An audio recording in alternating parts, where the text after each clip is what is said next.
Chapter 1788. The curtain of night quietly descended. Tonight, there was no moon or stars in fantasy paradise. There wasn't even a trace of light in the dusky night sky, not even a wisp of dark clouds. If it was in the morning, this weather would definitely be very clear. But at night, it was slightly depressing. To most of the demons who were active at night, this weather wasn't good. Even the vampires who love the night were the same. Normally, even Remilia would have been dispirited in this kind of weather. But now it wasn't just Remilia. In the entire Red Devil Mansion, other than a group of fairy maids who were still working, all the other girls were dispirited. On the side of the round table in the Red Devil Mansion, Wu Yin was sitting in Remilia's usual seat, drinking a cup of black tea in satisfaction. Other than Wu Yin, the rest of them looked listless and fatigued. Remilia and Gumming Diju were also sitting in a seat, their bodies sprawled on the table as they fell into a deep sleep. Evidently, they were completely exhausted. Patrice was also sleeping in a seat. Apart from exhaustion, there was also a powerless expression on her face. Spirit Crow Lu Kong and Flaming Cat Phosphor were sprawled on the ground with their eyes tightly shut and panting. It was unknown if they had fallen asleep or fainted. Even Fran and Love of Gu Ming, who were usually the most energetic, directly lay on the table and fell asleep exhausted. It was not hard to imagine what kind of torment they had gone through before. That was to be expected. For the entire day, these girls were under the influence of the sin of greed and fell into a fanatical state of Wu Yin. From morning until now, they had been constantly changing clothes to satisfy Wu Yan's abnormal greed. Under this constant substitution, even if the girls present were not humans, their physical strength had not reached a state of exhaustion. Their mental fatigue was also much more serious than it looked on the surface. Therefore, they all appeared to be in a state of lying down. Looking closely, Remilia and Gumming Diju had unknowingly returned to their loose maid attire. Patrice wore extremely sexy pajamas. Fran and Gumming Diju wore a half-covered shirt. Spirit Crow Lu Kong wore a nurse attire without a hat, and Flaming Cat Phosphor wore a revealing black fur attire that looked like a swimsuit. With a pair of cat ears and a cat tail, she looked like a cat girl. The only one who was still conscious was Zui Yi, who stood at the side like a pillar. On her body, the maid uniform that she wore all the time, except for the apron, had completely disappeared. In other words, Yi was currently in a vacuum state and was wearing a genuine half-naked apron. This was also the reason why Zui Yi stood there without moving at all. His face was as calm as an ancient well, but his azure blue eyes were constantly flickering with shyness and the urge to flee. After all, if Yi moved slightly, the apron that could barely cover the front of her body would be dislocated and expose some parts that shouldn't be exposed. In fact, even if Yi didn't move at all, just her exposed white shoulders, smooth arms, and soft thighs were very alluring. At the very least, Wu Yin couldn't help but look at Sakuya's direction from the start. Sakuya couldn't help but tense up her delicate body. Her eyes uncomfortably drifted around, not daring to meet Wu Yan's gaze. She only spoke when she couldn't take Wu Yan's burning gaze. "Lord Bai, can you allow Yi to bring the eldest young miss, second young miss, and Miss Patrice back to their rooms to rest?" It had to be said that even in such a predicament, Yi's performance was reasonable and well-behaved. She was worthy of the title of the perfect and elegant headmaid. If she didn't have the trace of panic in her eyes, it would be even more perfect. Wu Yin couldn't help but laugh inside. He felt even more satisfied with this. Without a doubt, Wu Yin possessed wealth that no one could compare to. He also possessed strength that allowed him to stand at the forefront of Fantasy Village. He also disdained authority. Thus, under the influence of the original sin of greed, Wu Yin wasn't greedy for money or authority. As a result, he vented his greed on things that were similar to play. It might sound laughable, but to Wu Yin, compared to money and authority, watching the members of Red Devil Hall and Earth Spirit Hall play in front of him was better than anything else. It was also very pleasing to the eyes. Bring Remilia and Flan back to their rooms. Then go to the library and inform the imp to bring Puki back to rest. Wu Yin wanted to ask Sakuya to do something else, but he remembered something else. He grinned and ordered her to do something else. Also, prepare a few rooms for the fairy maids to bring Ju and Lian to rest. Yes, Zui suddenly felt as if he had been pardoned. His eyes turned, and his blue pupils turned red as he fully activated his time-stop ability. In the next instant, Remilia, Fran, Guming Di Ju, Guming Di Lian, Patrice, Ling Wu Lu Kong, Flaming Catlin, and the other girls all disappeared. Even Black Knight was nowhere to be seen. At this moment, Wu Yin shook his head and turned his gaze outside Red Devil Hall with an unfathomable smile. Oh! Outside the Red Devil Mansion, Takamura Fumi stretched his back and patted the precious camera in his hand with the same satisfied expression. He shook his head and said this. Today is truly a good day. Hearing this, even Soul Dream couldn't help but feel annoyed. I advise you not to publish these pictures in the newspapers. Otherwise, starting tomorrow, the Red Devil Hall and Earth Spirit Hall will definitely blacklist Crow. I'm Crow Tengu. It's not a crow. Sensei Maru retorted, then laughed. Don't worry, I won't publish my underwear on the newspapers. However, there shouldn't be a problem with the maid uniform, right? Just don't cause trouble for me. Soul Dream waved her hand in disdain and warned. If you cause any trouble, I won't be merciful. I'll treat you. Indeed, if I fight Soul Dream in the fantasy village, I won't be able to win. However, I won't fight either. Sensei Maru chuckled. I'm faster than you. As long as you don't catch up to me, I'll be fine. Even if I can't win, I can still escape. One should know that in the fantasy village, Sensei Maru's strength might not be comparable to those true champions, but in terms of speed, other than Yukari who could make use of gaps to appear anywhere, there was no one who could catch up to Sensei Maru. Because she knew this, Ling Ming snorted coldly and did not say anything else. However, Spirit Ming did not say anything. Beside her, Marissa's beautiful face turned stiff.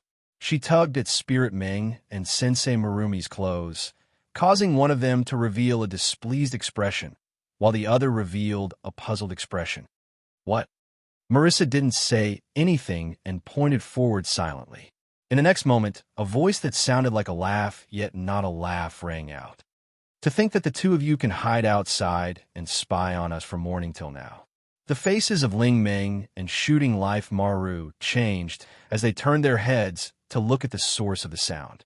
They saw Wu Yin, who was happily drinking tea in the Scarlet Devil Mansion, appear in front of the girls. He looked at the three girls with an amused expression while playing with the camera. Wait, camera? Ah, Sensei Maru shrieked. That's my camera. I know. Wu Yin pursed his lips and tossed the camera to Sensei Maru. Sensei Maru caught the camera in a fluster. However, not long after, he shrieked again. Where are my negatives? Are you talking about this? Wu Yin held a small roll of film in his hand as he glanced at Sensei Maru. I'm confiscating this. Of course I'm confiscating it. Not only are there pictures of the girls from the Scarlet Devil Mansion and Earth Spirit Hall wearing different kinds of clothes, there are even pajamas, shirts, panties, and aprons. Although there aren't many males in Fantasy Village, that doesn't mean there aren't any. Wu Yin doesn't want Sensei Maru to leak the pictures. Thus, after saying that, Wu Yin teleported and disappeared from the spot. Sensei Maru was left kneeling on the ground with a dazed expression. Today is truly a terrible day. In response, Ling Ming and Marissa turned their heads away, choosing to turn a blind eye. The two of them were also the ones who were often tricked by the news about the life-shooting pill. Our 1152 Varwozo Akinfig equals Sid 23130 aid 1036. Chapter 1789.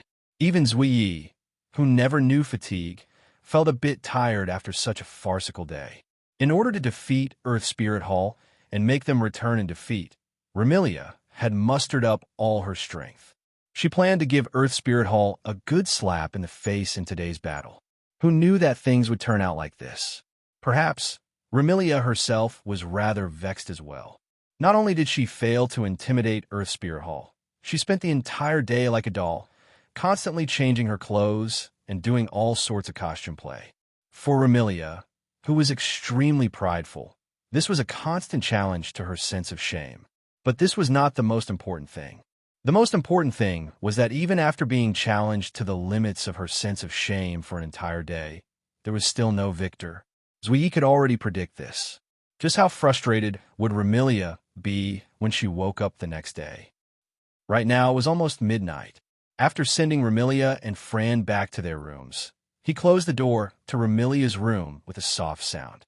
Only then did Ruo Yi let out a rare sigh, as if a heavy burden had been lifted from his shoulders. He sized himself up with a glance. Since Zui Yi always put his eldest daughter's affairs in the first place, he didn't have time to change his clothes at this time. In other words, Zui Yi, she was still dressed in an apron, and she was not wearing anything at all. Seeing that every time he moved, the parts that shouldn't be exposed would be faintly discernible under the apron, revealing a little from time to time. Yi uncomfortably tightened the thin and slender apron, and a trace of embarrassment appeared in his eyes. Just what was wrong with him? Why did he listen to someone else's orders and change into this? And the other party was a man. If this was in the past, someone told Zui Yi would one day change into this because of a man's orders. Zui Yi would rather choose to believe that he would one day be riddled with holes by his throwing knives than believe this. No, it should be said, not just Zui Yi, including Ramilia and Guming Diju. No one would be willing to believe that they would be reduced to such a state, right? In fact, Zui Yi himself didn't know why he obeyed Wu Yan's orders. He obediently changed into this shameful outfit. Even Zui Yi himself found it hard to believe that he actually did it.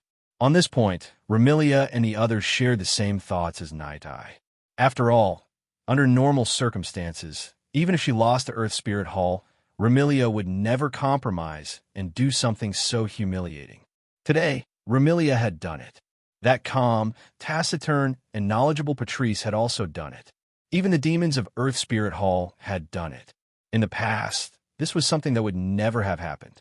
Everyone has really changed, Zui Yi murmured with mixed feelings. Luckily, that crow with a keen nose for gossip didn't come. Unfortunately, Zui Yi guessed wrong. Sensei Maru did come and observe the entire process. However, the pictures of the girls in the Red Devil Mansion and Earth Spirit Hall that Fumaru took all day had become a collection of a certain vampire ancestor who wanted to feast his eyes on them. Sigh. Ruo Yi sighed again and tightened the apron on his body. I should hurry and change. However, at this moment, some extremely subtle sounds entered Zui's ears. Zui Yi frowned. His face was full of doubt. As an all-round head maid, Zui immediately recognized this small sound. It was the sound of some kind of pottery, or rather, some kind of fragile utensils knocking against each other. This sound seems to be coming from the kitchen. Zui was very suspicious. Is someone washing the dishes? Of course, no one would answer this question. At that moment, Zui didn't care that he was wearing an extremely seductive outfit. His eyes turned red, and he instantly activated Time Stop, disappearing on the spot. Under Time Stop, Zui quickly passed through the hallway and arrived at Red Devil Hall's kitchen. But when she arrived, Zui was stunned. She was so stunned that she unknowingly deactivated Time Stop. In the kitchen, a figure was holding a piece of roasted beef that hadn't been processed yet and was wolfing it down. It wasn't just beef. In front of that person, messy plates and bones were casually thrown on the ground, making the kitchen floor a mess. In this situation, the bones and plates were still increasing. The entire kitchen was filled with the sound of tableware clattering. The amount of food stored in the kitchen was decreasing at a speed visible to the naked eye, while the number of plates and bones kept increasing. Even someone as indifferent as Luo Yi could not help but be shocked by such a scene. Lord Bai? Yes. The person eating crazily in the kitchen was Wu Yan, who was tasting black tea with satisfaction. Zui Yi was at a loss. When she reacted, she hurriedly ran forward. Lord Bai, before she could finish, Zui Yi, who ran in front of Wu Yan and met Wu Yan's gaze, she got scared again. Ugh! Wu Yan was biting a large piece of steak. He held a plate full of dishes in each hand. His mouth was greasy. His wine-red eyes were filled with an expression. Desire. Moreover, It was like a lone wolf who had been hungry for more than 10 days and found prey in the forest. It was a desire that released a strong green light. The eyes of a hungry wolf. Lord Bai. Looking at Wu Yan's wolf-like eyes, Zui couldn't help but ask nervously, What's wrong? Zui. Wu Yan bit down on the corner of the extra-large steak in his hand. He gobbled it down like a hungry wolf. His mouth chewed at an astonishing speed as he glanced at Sakuya. No, nothing. I'm just hungry. After saying that, Wu Yan wolfed down his food again. That astonishing way of eating stuns Wu Yi. She hurriedly grabbed Wu Yan's hand that kept moving toward her mouth. Lord Bai, please slow down. I can't slow down. If Zui stuttered because she was frightened by Wu Yan's eating manners, then Wu Yan stuttered because there was too much food in his mouth.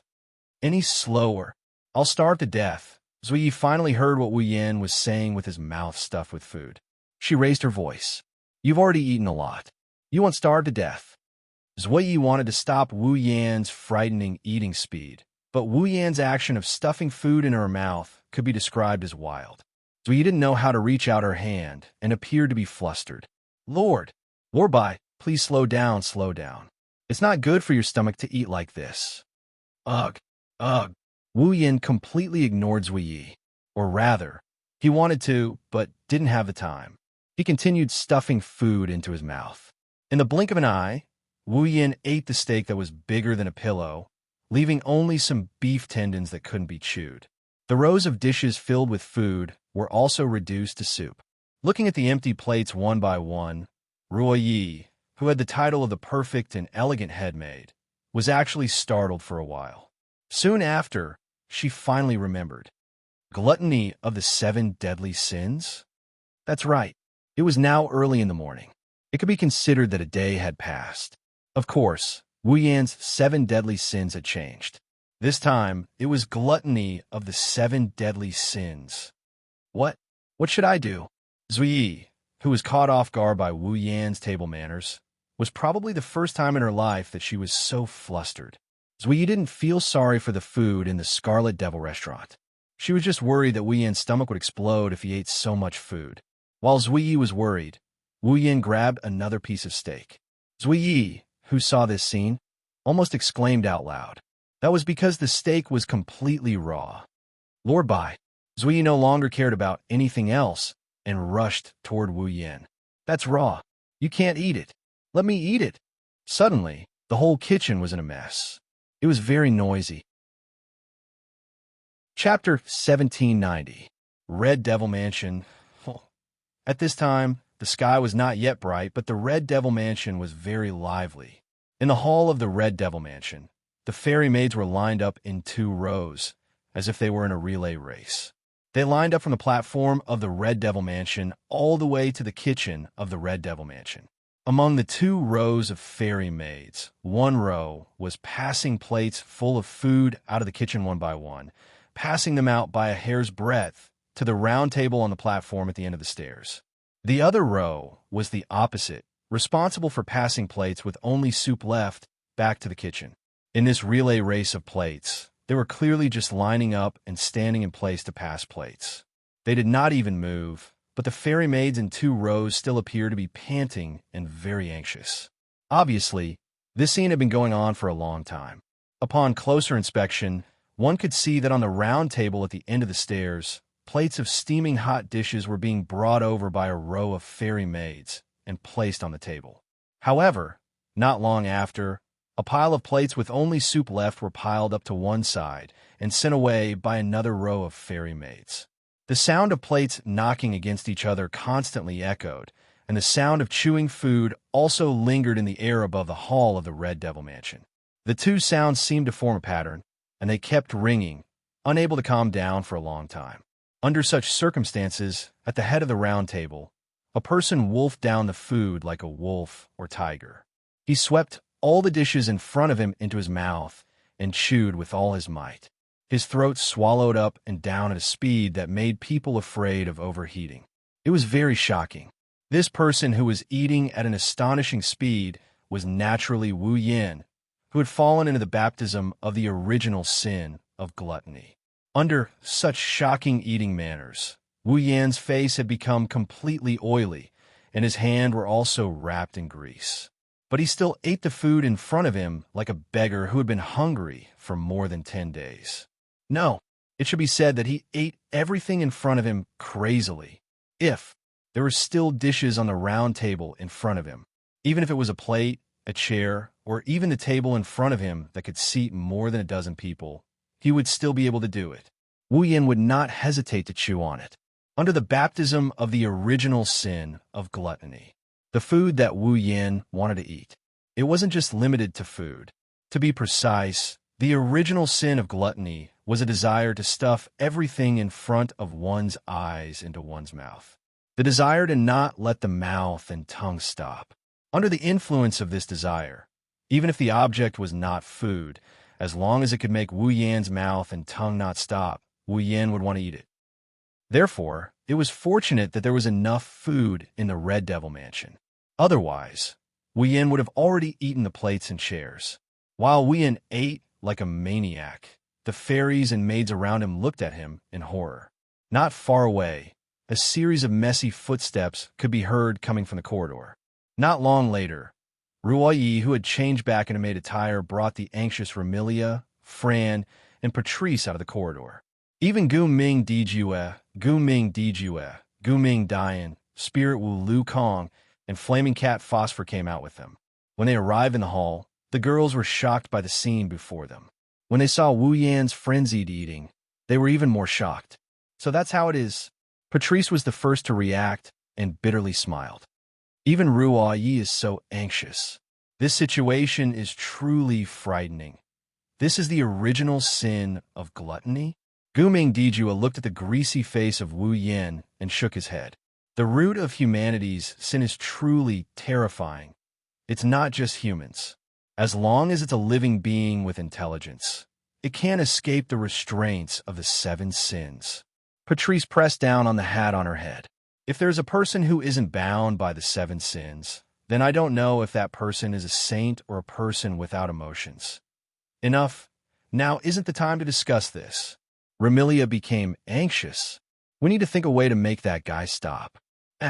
Hearing Remilia's words, Spirit Wu Lu Kong, who was following behind Gu Ming Dijue, felt strange. Why we have to make him stop? Can't we just let him eat if he wants to? Idiot, you really are an idiot. Flaming Cat Phosphor used a merciless tone to explain. The capacity of a human stomach is limited. Even a normal monster is the same. Although I don't know if the man that caught Master's Eye is a human or a monster, but generally speaking, if he doesn't have any special abilities, his stomach will be filled to the brim with food. At that time, I'm afraid Bai's stomach will explode from all the food he ate. Remilia's voice became heavy. If that's the case, even if Bai has an immortal body, he won't feel good. But we can't stop him from eating right. Gu Ming felt as if he had completely forgotten his own position. He had shifted his original position from fighting with Remilia to standing on the same side as Remilia. Gluttony doesn't sound like a big deal. It's just a craving for food. But if this craving is the root of the 7 sins, then it's too terrifying. Terrifying, truly terrifying. Because under the influence of the original sin of gluttony, if they didn't let Wu Yan eat, or rather forcefully didn't let Wu Yan eat, then under that irresistible craving, Wu Yan would definitely do many crazy things. For example, he would destroy everything that stopped him from eating. For example, he would destroy everything that restrained him from eating. Furthermore, if he really couldn't eat, Wu Yan, who fell into an endless craving for food, would probably bite off his own tongue and swallow it into his stomach. Then, he would chew on everything that his mouth could touch, even if that thing was a human. The sin of gluttony that had been raised to the extreme by the medicine of the Yonglin of 8 senses would turn Wu Yan into the most terrifying beast. He would eat everything in front of him and destroy everything that stood in his way. That would be much more terrifying than the arrogance, jealousy, rage, sloth, and greed from before. Therefore, they couldn't stop Wu Yan from eating, nor could they stop Wu Yan from eating.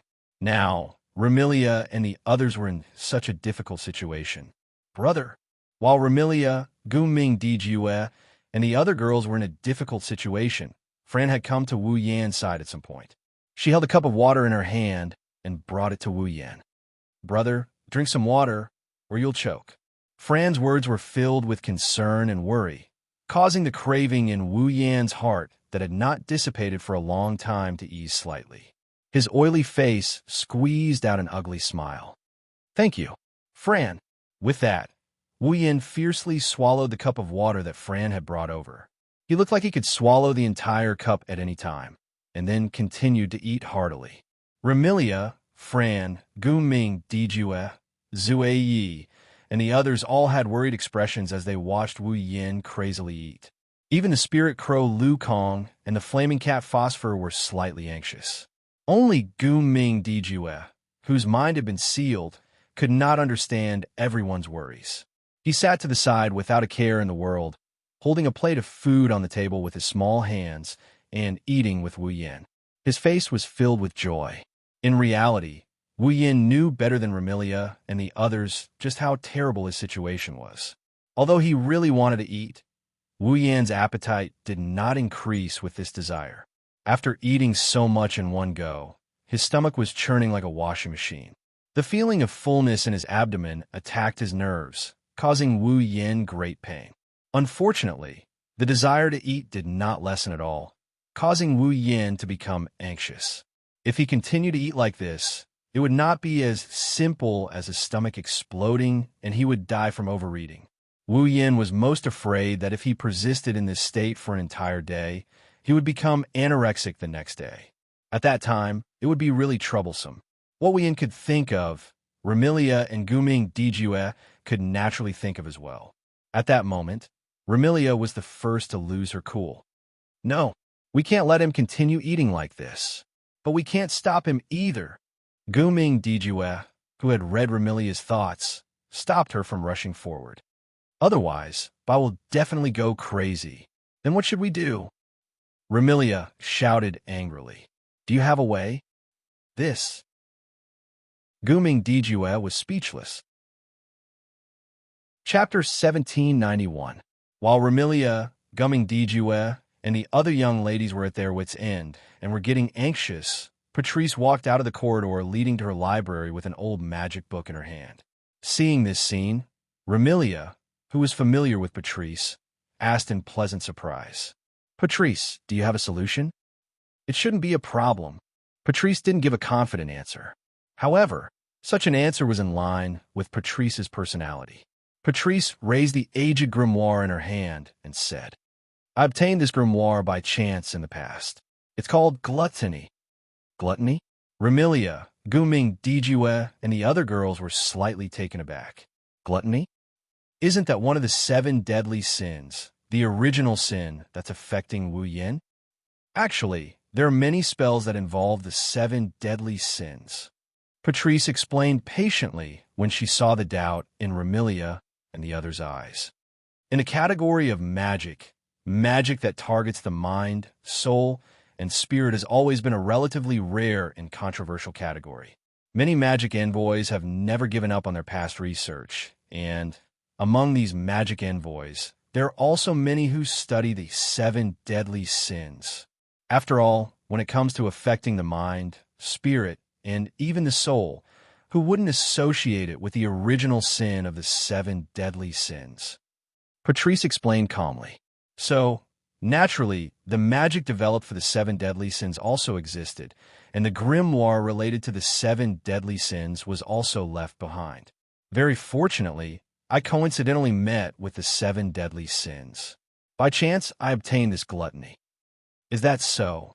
Apart from reading Patrice's mind, Guming Dijue and the others were all shocked. Guming Diju, who had obtained the information he needed, showed an expression of sudden realization. The rest of the girls were a little confused, and Remilia even began to ask directly, "Then, what's the use of this gluttony?" "It's the same as what I said earlier. It can affect a person's mind, spirit, and even soul. It can draw out the sin in the depths of a person's heart. It's similar to the medicine used by the Moon People in the Forever Pavilion." Patrice placed the gluttony book in her hand and turned her eyes to the book. However, this gluttony can only draw out the original sin of gluttony from the depths of one's heart.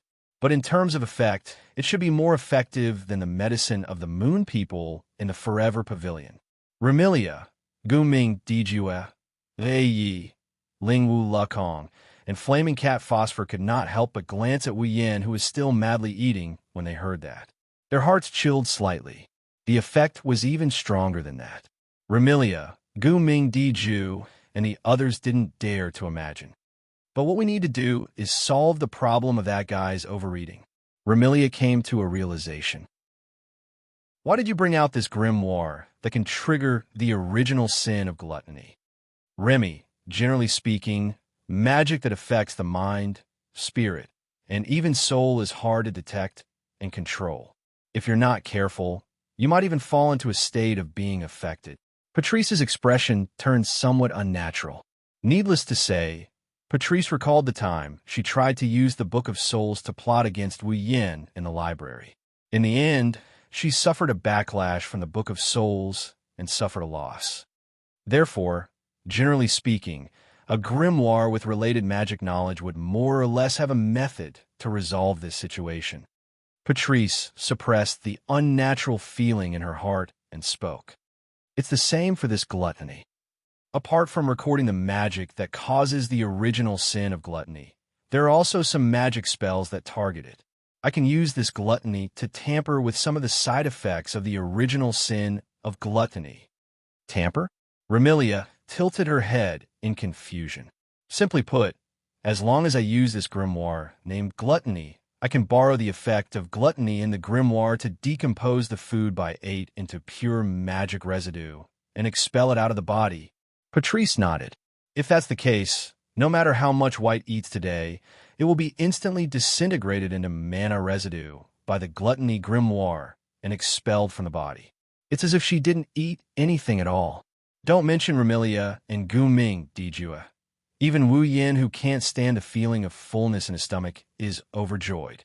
At this moment, the flaming cat behind Guming Diju raised his hand like a primary school student who was about to ask a question. Isn't this too much a roundabout way? Does this grimoire not have a method to directly eliminate the original sin of gluttony? Of course there is, Patrice said helplessly. It's just that, due to certain reasons, we can't let the Moon Man's medicine be affected. Otherwise, the 5 sins would have been in vain. If he drank the medicine that could trigger the 7 deadly sins, he wouldn't be able to achieve his goal. So, we can only use this roundabout method. Leaving this sentence, Patrice didn't explain further. She turned around and shut her eyes. Boundless magical aura gushed out from her lovable body that was wrapped in loose pajamas. Like flowing water, the magical aura poured into the aged grimoire in her hand. Hum! The grimoire flickered with a faint radiance and floated up from Patrice's hand. Then, as though an invisible hand was flipping through the pages, the grimoire stopped at one of the pages. At the next moment, firefly-like light particles formed a dazzling Milky Way that flowed through the air and landed on Wu Yan's body. Enveloped by the light particles that looked like fireflies, Wu Yin, who was in the midst of his frenzied eating, could clearly feel the feeling of fullness that has been tormenting him for a long time. Slowly but surely, the feeling of fullness started to subside. As the feeling of fullness subsided, traces of mana started appearing in Wu Yan's body. It was the magic residue of the food that had been decomposed by the Book of Gluttony. Under the effect of gluttony, the mana residue slowly came out of Wu Yan's body like a black mist. Every bit of black mist that came out of Wu Yan's body reduced the bloated feeling in his stomach. It didn't take long for him to return to his normal state. Feeling the tormenting feeling in his abdomen, the feeling of fullness that could explode at any moment subsided, Wu Yin couldn't help but feel relieved. He continued to wolf down his food while sneering inside. How could he let the food that had tortured him for such a long time go to waste just like that? Wu Yin mobilized the mana within his body. Like a ferocious tiger, his mana pounced on the dregs that haven't dissipated yet. Like a furnace, he refined the dregs into pure mana and slowly absorbed it. Under these circumstances, the black mist coming out of Wu Yan's body slowly dissipated and didn't appear again. Seeing this, Remilia, Gu Ming, and the others were stunned. Patrice was also stunned for a moment before she cried out in surprise. He refined the dregs of magic power into pure magic power and absorbed it. It was natural for Patrice to be shocked. If mana was like gasoline that could ignite flames, then the residue of mana would be the carbon dioxide released by the burning gasoline. Who could refine carbon dioxide and turn it back into gasoline? Wu Yin was doing the same thing, let alone Patrice. Perhaps no other magician in the past had ever done such a thing. That was why Patrice was so shocked. Of course, Patrice didn't know that Wu Yin cultivated the best magical power cultivation method. In addition, he had the body of a true ancestor that had the strongest magical powers among all races. That was why he was able to do something that went against the common sense of magic. Patrice didn't know that Wu Yin cultivated the best magical power cultivation method, but she knew that the true ancestor was the race with the strongest magical powers. She could guess the reason behind it and felt complicated.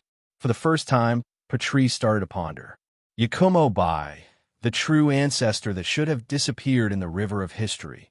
Where did she come from? How did she come to be? No matter how one looked at it, he was a mysterious man. Chapter 1792. Time trickled by as Wu Yin continued to eat. Patrice continued to activate the grimoire Greed. Remilia, Gumming Dijue, and the other girls fretted, and the fairy maids of Scarlet Fiend Mansion bustled about. During this process, all sorts of things kept happening. Young miss, there aren't enough plates in the kitchen. Go to the warehouse. Take out all the plates that are used for banquets from the storeroom. Young miss, there aren't enough plates. Aren't there bowls, basins, and wine plates? Let me use all those as well. Young miss, a maid fell asleep from exhaustion. She won't die from not sleeping for a day. Since she's a fairy, endure it. Wake her up. Young miss, there isn't enough food in the kitchen. Hurry up and buy some.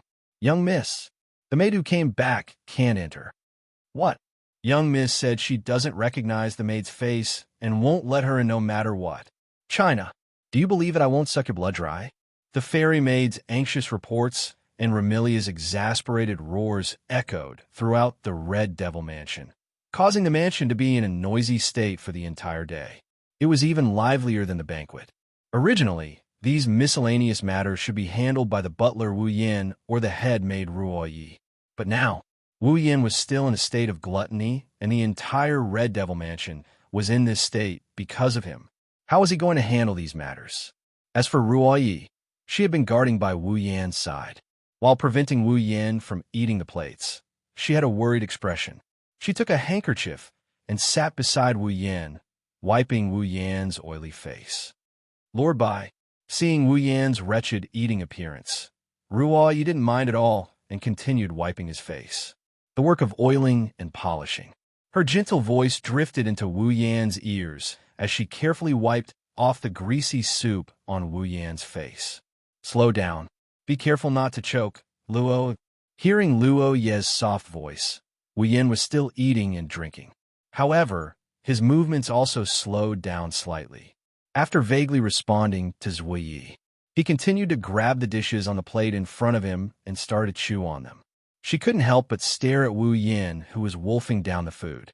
Jie's icy blue eyes softened. Perhaps it was because every woman had a trace of maternal instinct hidden in her heart. During this period of time, she had been taking care of Wu Yin, who kept causing trouble for others. While feeling helpless, it seemed that her feelings for Wu Yin had become more and more special. After all, if it was in the past, Zui Yi would never have this kind of gaze, even if it was the young lady he was loyal to. However, Zui Yi understood that he already had someone he was loyal to.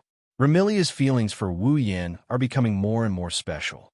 However, for her to admit that Wu Yin is her brother is harder than ascending to the heavens. Therefore, before Remilia admitted that Wu Yin was her brother, Zui Yi could only hide this special emotion. For Zui Yi, serving Remilia was more important than anything else. Therefore, Zui had to put her feelings behind Remilia. At least, before Wu Yin truly became the person that Zui had to serve, it had to be like this. With this kind of mood, Zui continued to wipe Wu Yan's greasy face and take care of Wu Yin, who was like a greedy child. She didn't notice that her hidden feelings had already been seen by someone else. No, it should be said that it was read by someone else's extremely special third eye. In this noisy state, all kinds of steaming hot dishes were still served on the table one after another.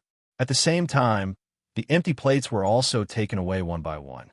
The fairy maids in the Red Devil Mansion didn't know much about the butler of the Red Devil Mansion. Therefore, as time passed, seeing their butler wolfing down the food like a hungry ghost, every fairy maid looked at Wu Yin with an extremely strange expression. Then, they looked at Wu Yin stacking the empty plates on both sides, forming at least 2 layers of 1-meter-tall mountains. They were somewhat stunned. For the first time, these fairy maids knew that their boss could eat so much. In the blink of an eye, it was already afternoon.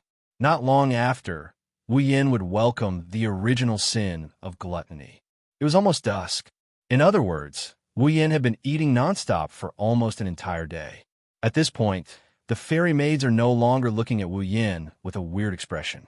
They didn't show any other emotions as they continued with their boring work.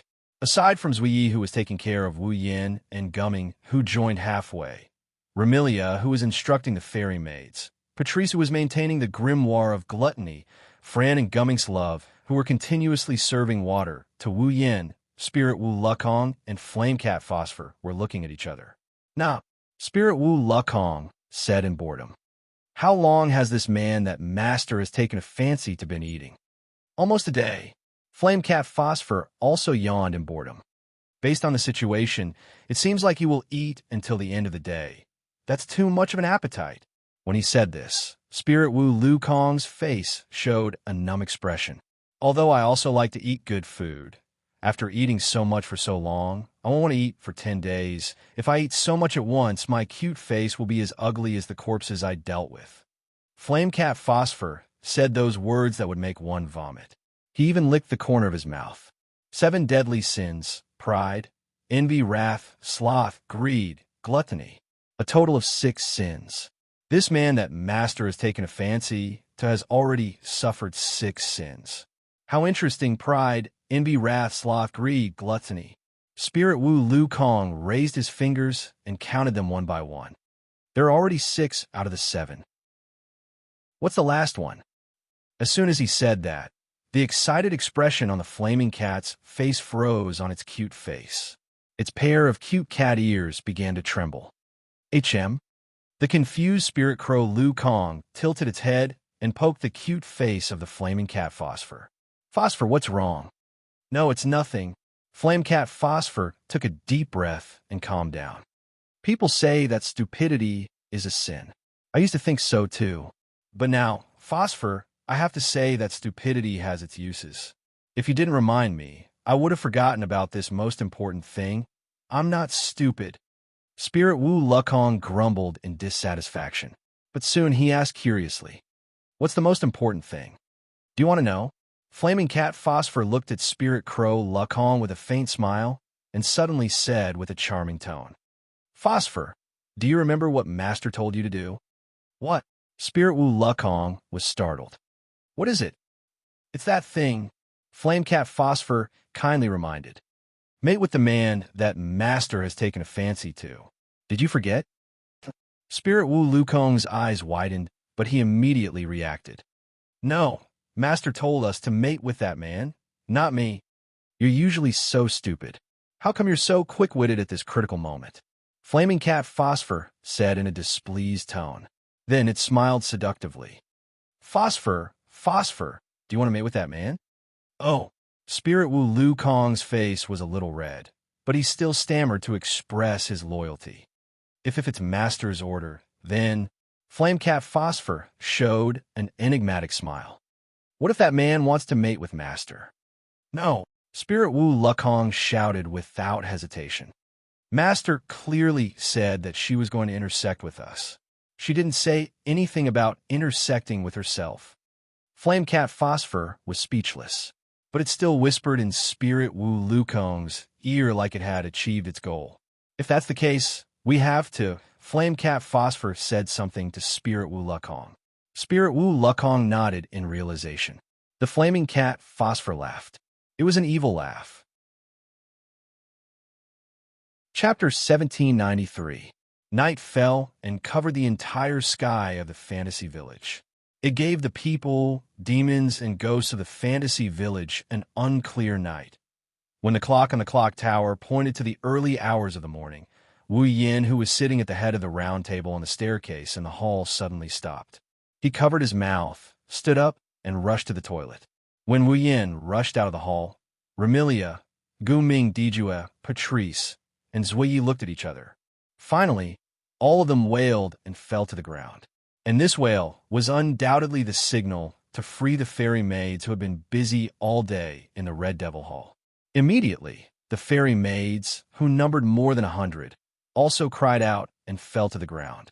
The cries rose and fell, echoing throughout the entire Red Devil Mansion.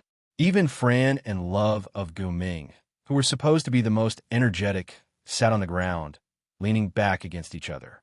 Their faces were filled with exhaustion. There was no helping it. Basically, since the original sin of gluttony broke out, none of these girls had rested. They had been tormented to death. Moreover, don't forget that before the original sin of gluttony broke out, these girls had gone through an entire day of costume play because of Wu Yan's original sin of greed. At this moment, whether it was mentally or physically, they were all in a state of exhaustion. In this state, whether it was Remilia, Guming Dijue, the other girls, or the fairy maids in the Red Devil Hall, none of them had the strength to speak. They could only wail. Gradually, they closed their eyes and fell asleep as if they were trying to outdo each other. As a result, not long after, in the hall of the Red Devil Hall, only the sound of breathing was left. The only ones who could stay awake were Spirit Crow Lu Kong and Flaming Cat Phosphor, who had been watching the show all day and didn't help at all. Looking at the group of young ladies who were lying on the ground in different positions and sleeping soundly, Spirit Crow Lu Kong and Flaming Cat Lin looked at each other in tacit understanding. As though they had been waiting for this moment, they nodded heavily. "It's finally over." Flaming Puss lowered its voice. He said to Ling Wu Lu Kong, "Now is a good time. Ah Kong, take Master and Lian Lian away." "Yes." Spirit Crow Lu Kong nodded his head forcefully. Then he became confused.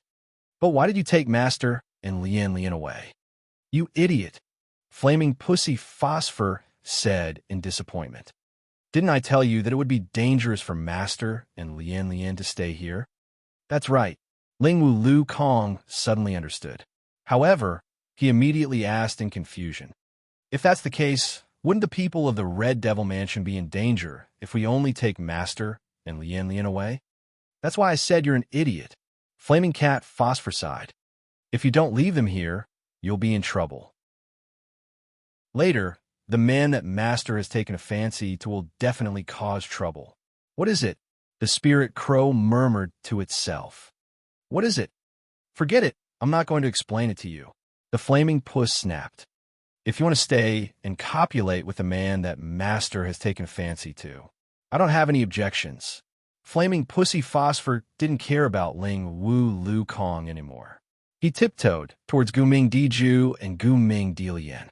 As for Ling Wu Lu Kong, when she heard the words copulate, she shrank her head. After hesitating for a while, she couldn't help but stay here. She followed behind Flaming Pussy Phosphor. Then, Ling Wu Lu Kong and Flaming Pussy Phosphor picked up Guming Diju. One of them picked up Guming Dilian and quietly left the hall of the Red Devil Mansion. Ugh, he rushed into the toilet. Wu Yin didn't hesitate to vomit. He had been eating and drinking all day. He didn't even want to do it. Of course, this reaction happened when the original sin of gluttony ended.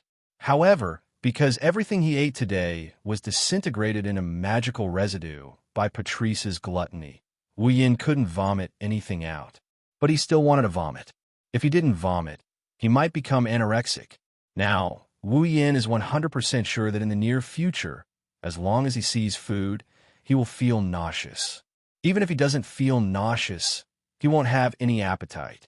The hunger that had been tormenting him for the whole day had disappeared without a trace. After vomiting for a while, Wu Yin came to the sink. He turned on the tap and washed his greasy hands and face. He shrugged his shoulders and felt a strong sense of powerlessness. It wasn't a physical powerlessness, but a mental exhaustion. Compared to pride, jealousy, rage, sloth, and greed, gluttony is too scary. These were Wu Yan's truest thoughts. No matter who it is, they would have the same thoughts as Wu Yan. After all, be it arrogance, jealousy, rage, sloth, or greed, they only affected one's heart and mind, causing one to embody that evil mentality. However, gluttony did not only affect one's heart and mind, but also one's body. Think about it. If he didn't have gluttony's effect, what would have happened to Wu Yan? Wu Yan is going to explode from the sheer amount of food in his stomach. Moreover, he would continue to eat and drink even when his stomach was bursting. Who wouldn't say that it wasn't scary? If not for Patrice's gluttony helping Wu Yan, his impression of the original sin of gluttony wouldn't be as simple as scary. Not only that, even if he was stuffed to death under the baptism of the original sin of gluttony, Wu Yan wouldn't be able to break away from the urge to eat. If that happened, the feeling of fullness would turn into real pain and torment Wu Yan. Thinking about it, Wu Yan shuddered. This was the first time he felt resentment towards Yonglin, who caused him to fall to such a state. In the end, I'll let it go if I can get what I want, but if I can't, I'll play a bullet comment game with that wretched Yonglin, even if I have to activate the red jade mode. After muttering a few words, Wu Yan finally felt better. He propped up his tired body and walked towards the main hall. Upon arriving at the main hall, Wu Yan was startled by the scene before him. Remilia was sprawled on the table. Fran was also paralyzed on the ground and couldn't get up. Patrice didn't even care about the precious gluttony grimoire and was also sprawled on the table. Even a usually tireless Zi Yi couldn't support herself. She leaned against the corner of a chair and fell into a deep slumber. All the fairy maids in the Red Devil Mansion were so tired that they were lying on the ground. Every one of them looked exhausted, causing the floor of the Red Devil Mansion's hall to be filled with people and corpses. The scene was like a group of drunkards who were all drunk. From time to time, there would be a few wails. After scanning the Red Devil Mansion and witnessing the scene of corpses, Wu Yan bitterly smiled in his heart. Wasn't this caused by Wu Yan, who had tormented everyone for an entire day? No, to be honest, Wu Yan had tormented them for more than an entire day. Wu Yan could only silently apologize in his heart. He walked up to the platform and arrived beside Remilia, Fran, Patrice, and Zi. Compared to the fairy maids who were casually sprawled on the ground, Remilia, Fran, Patrice, and Zi didn't appear sloppy even though they had collapsed. However, this still made Wu Yan scratch his cheek helplessly. Even Night Saber has fallen? With such a helpless mood, Wu Yan arrived beside Patrice, who was closest to him. He extended his hand and placed it on Patrice's waist. Originally, Wu Yan wanted to carry Patrice back to her room to rest. However, the moment his hand touched Patrice's waist, Wu Yan's body froze. Even though they were separated by a layer of thick clothing, Wu Yan could clearly feel how soft Patrice's waist was. Her slender waist curves could be clearly felt in his palm. It was as though he was caressing a soft cotton blanket. The feeling was inconceivably wonderful. Wu Yan clearly intended to carry Patrice back to her room. However, at this moment, he suddenly hesitated. His mouth started to feel dry, and a peculiar feeling pervaded his heart. Under these circumstances, Wu Yan felt a burning sensation erupting from his chest. It felt like an explosion was going off in his chest. Chapter 1794. Ugh. Perhaps sensing something, Patrice gently twisted her body in her sleep. Wu Yan seemed to have received encouragement as he uncontrollably stroked Patrice's waist with his hand. His gaze fell upon Patrice's sleeping face. From Wu Yan's perspective, Patrice's sleeping face was extremely serene with a hint of fatigue. However, her fair skin and gentle expression were exposed to the air and Wu Yan's gaze. Looking at such a peaceful sleeping face, the fire in Wu Yan's heart flared up like a flame that has been doused with gasoline, it's burning fiercely. This wasn't the first time Wu Yin had intimate contact with Patrice. Although he hadn't known Patrice for more than 10 days, but in these 10 days, this knowledgeable and calm young lady had actually had intimate contact with Wu Yin. If their relationship was good, then it was indeed good. If it wasn't, then it couldn't be said that it wasn't. After all, with such rapid development, even if Wu Yin didn't mind, Patrice, as a normal woman, couldn't help but hold a grudge. That was why Patrice pleaded with Wu Yin to consider it. Wu Yin also felt that the time he had known Patrice was too short. However, the development of his relationship with Patrice was rather thought-provoking. Therefore, he intended to distance himself from her for the time being, allowing both of them some time to relax. However, Wu Yin couldn't restrain the passion in his heart as he pressed his body against Patrice's. Patrice was seated on a chair, while her body was sprawled across the messy tabletop with plates scattered all over. Because she was wearing pajama-like clothing, Patrice's alluring figure was almost completely covered. But even so, when she was sprawled on the table, there was still a pair of flat objects that couldn't be ignored. Even if they weren't directly exposed, they would still attract the attention of others. This caused Wu Yin's breathing to become heavier. The passion in his heart burned even more vigorously. Driven by the passion in his heart, Wu Yin placed his hand on Patrice's slender waist. He slowly moved his hand up and caressed Patrice's ample bosom that could make one's blood boil. In an instant, a soft sensation burst forth from Wu Yin's palm. Even the thick clothes couldn't isolate it. Wu Yin felt as though he had jumped into a swimming pool in summer. His head felt extremely refreshed. Ugh! Her most important part was being attacked. In her sleep, Patrice once again let out an unconscious moan that entered Wu Yin's ears, but didn't wake him up. No, it should be more accurate to say that Wu Yin, who is still conscious, didn't stop his actions. Wu Yin clearly knew what he was doing, and even more clearly knew that he desired to get closer to Patrice. However, Wu Yin's hands were out of his control and couldn't stop.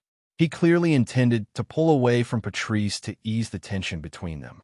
But now, Wu Yin was spoiling his plans. It wasn't that Wu Yin's thirst had reached an unbearable level. Instead, it was an intense desire and impulse that dominated his body. It was as though he was attracted and couldn't help but make a move on Patrice. There was only one explanation for this situation. The final sin of the 7 deadly sins. Lust. This was to be expected. After all, he had already overcome the first 6 sins. The sin of gluttony had also vanished after midnight. At this moment, Wu Yin naturally had to face the final sin of the 7 deadly sins. As long as he could endure through today, the test that Yonlin gave Wu Yin would be over. Wu Yin could then enter the Everlasting Pavilion to retrieve the mission item for his Demigod Path mission. However, that wasn't something to be happy about. At least, not now. Ugh! Patrice's unconscious moans were heard. Wu Yin released his heavy breathing and kneaded Patrice's ample bosom. It was as though he couldn't resist violating this young lady before him. From behind the chair, Wu Yin pressed Patrice's delicate body against the table. His hands reached under her armpits as though he was embracing her. One of his hands was kneading her ample bosom. His actions became frantic while his other hand reached downwards. At the next moment, his sinful hands caressed Patrice's perky buttocks that were similarly wrapped in thick pajamas. A soft sensation assaulted him, causing Wu Yan's hands to tremble. He couldn't bear to let go as he fondled greedily. As Wu Yan's actions intensified, the sleeping Patrice knitted her brows and her breathing quickened. Wu Yan lost control of himself, as if he was being guided by some unknown force to occupy the high spots on Patrice's body. His hands moved up and down Patrice's voluptuous body, her butt, her waist, and her slender thighs. The string that represents rationality is stretched taut. Needless to say, it wouldn't be strange if this string that represented reason were to snap at any time. Ugh! Ugh! Patrice let out a soft moan that caused one's heart to tremble. Her eyelids and lips trembled as a blush surfaced on her charming face. Hearing such moans, Wu Yin couldn't help but reach his hands into Patrice's thick clothes, yearning for closer contact. At this moment, Patrice couldn't continue sleeping.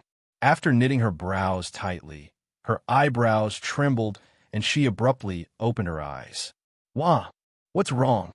As soon as she woke up, Patrice felt that something was wrong with her body. She turned around in a daze and saw Wu Yin panting heavily. Then, her body and expression stiffened and her eyes revealed a flustered expression. You! What are you? Patrice, who wanted to ask more questions, reacted before the words left her mouth and cried out in surprise. Could it be the last sin of the 7 deadly sins?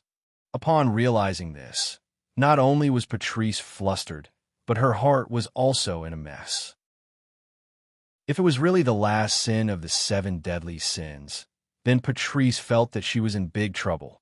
On the other hand, Wu Yin looked at Patrice's slightly parted lips. He leaned forward and kissed her on the lips. Wait! Ugh! Ugh! Before Patrice could beg for mercy, her delicate tongue was captured by Wu Yan's large tongue and tasted carefully. Ugh! Chirp! TSK! Ugh! Patrice could only let out helpless sighs. She couldn't control her tongue as she bashfully accepted Wu Yan's assault. Of course, she didn't know how easy it was for a man to lose his rationality from such an action. Wu Yan tasted the lips and tongue of the young lady before him in a frenzy. His hands were also frantically caressing Patrice's clothes. No matter where he touched, his hands were filled with smoothness. In addition to Patrice's seductive moans, Wu Yin finally couldn't endure it any longer. Following Patrice's purposely suppressed exclamation, a ripping sound reverberated throughout the Red Devil Mansion's hall. That was the sound of Patrice's heavy pajamas being violently torn apart by Wu Yin. You! What are you doing? Patrice was unable to conceal her panic. She clutched at her tattered clothes in an attempt to cover her exposed body as she curled up into a ball in the chair. Patrice! Wu Yin rested his chin on Patrice's shoulder and spoke with difficulty while breathing heavily. I'm afraid you can only tell me the answer to that question of yours now. Patrice's delicate body trembled violently as she clutched the tattered clothes on her body. Her eyes flickered with panic, bashfulness, and anger. But more than that, there was hesitation and struggle. Patrice knew that Wu Yin could no longer control himself. The final sin of the 7 deadly sins. This sin seemed to be a declaration that Patrice was running out of time. Patrice understood that she had to give an answer now. If you don't want to, then say it now. Wu Yin moved his chin back, and he started kissing her smooth shoulder. While I can still control myself, give me an answer immediately. Otherwise, you won't have the chance to regret later. I. Patrice's eyes were filled with hesitation and struggle. But she knew that now wasn't the time to hesitate. Not long later, Patrice resigned herself to her fate and closed her eyes. She spoke with a trembling voice. At least, return to the room. This sentence caused Wu Yan's rationality to crumble. He carried Patrice and disappeared in a flash. Chapter 1795. The Scarlet Devil Mansion had very few windows. At the very least, Remilia's room was windowless. When dawn arrived and the sunlight sprinkled down, it was hard for the residents of the Scarlet Devil Mansion to notice. However, the instant dawn arrived, Wu Yin gradually awoke from his sleep with a hazy feeling. Oh! As though sensing Wu Yan's awakening, a soft murmur resounded, drawing Wu Yan's attention to his front. Over there, a beautiful girl with long purple hair is lying on top of Wu Yan. She looked like she lost all her bones. She looked like she's paralyzed. Her slender thighs seemed to have lost all strength as they gently rested on Wu Yan's thighs. Her eyes were tightly shut as her lips were pressed against Wu Yan's body. Her sweet breaths hit Wu Yan's skin and brought about an itchy sensation. At this moment, Wu Yan's hands were holding onto Patrice's ample bosom, pinching it neither lightly nor heavily. His other hand was gently caressing Patrice's round buttocks, causing her to moan comfortably like a little kitten. It was truly adorable. Patrice's state clearly indicated what kind of devastation she went through last night. Under the urging of the last of the 7 deadly sins, Wu Yin pulled Patrice. The two of them fought for an unknown amount of time. Not only were the sheets wet, they were also messy as though they had just been fished out from a washing machine. It was extremely sloppy. Opening his hazy eyes, Wu Yin watched the chaotic scene before him. He took a deep breath and let out a satisfied sigh. Last night, Patrice initially panicked and struggled. Then, she carefully cooperated with him. Then, she begged for mercy. The entire process was clearly engraved in Wu Yan's memory, causing Wu Yin to indulge in it so much that he forgot to leave. From start to finish, Wu Yin didn't know how long had passed. He also didn't know how many times he had fought with Patrice. He only knew. He didn't even know how many times he had changed his posture. Patrice, who didn't have enough stamina, couldn't satisfy him. Hence, in the latter half of the night, Patrice had already raised the white flag in surrender. If not for Wu Yin pulling out Natsuki, Kanon, and Nagisa, who were residing his blood, last night would have been a sleepless night for the Scarlet Devil Mansion. In the end, under Wu Yan's tireless pleading, Nagisa even took over Agrora's place, causing the panicking Agrora to fall into Wu Yan's embrace. Thinking back to last night, Kanon, Nagisa, and Agrora, who were constantly betraying their other personalities, finally begging to return to Wu Yan's body. Even Natsuki frantically dispelled her physical body and admitted defeat. Wu Yan couldn't help but laugh in his heart. Therefore, only Patrice was left in a mess, sleeping in Wu Yan's embrace. Her plump bosom was undulating, and her body was covered in a thin layer of sweat. Her fair skin was flushed red like a rose. Her appearance was simply too beautiful.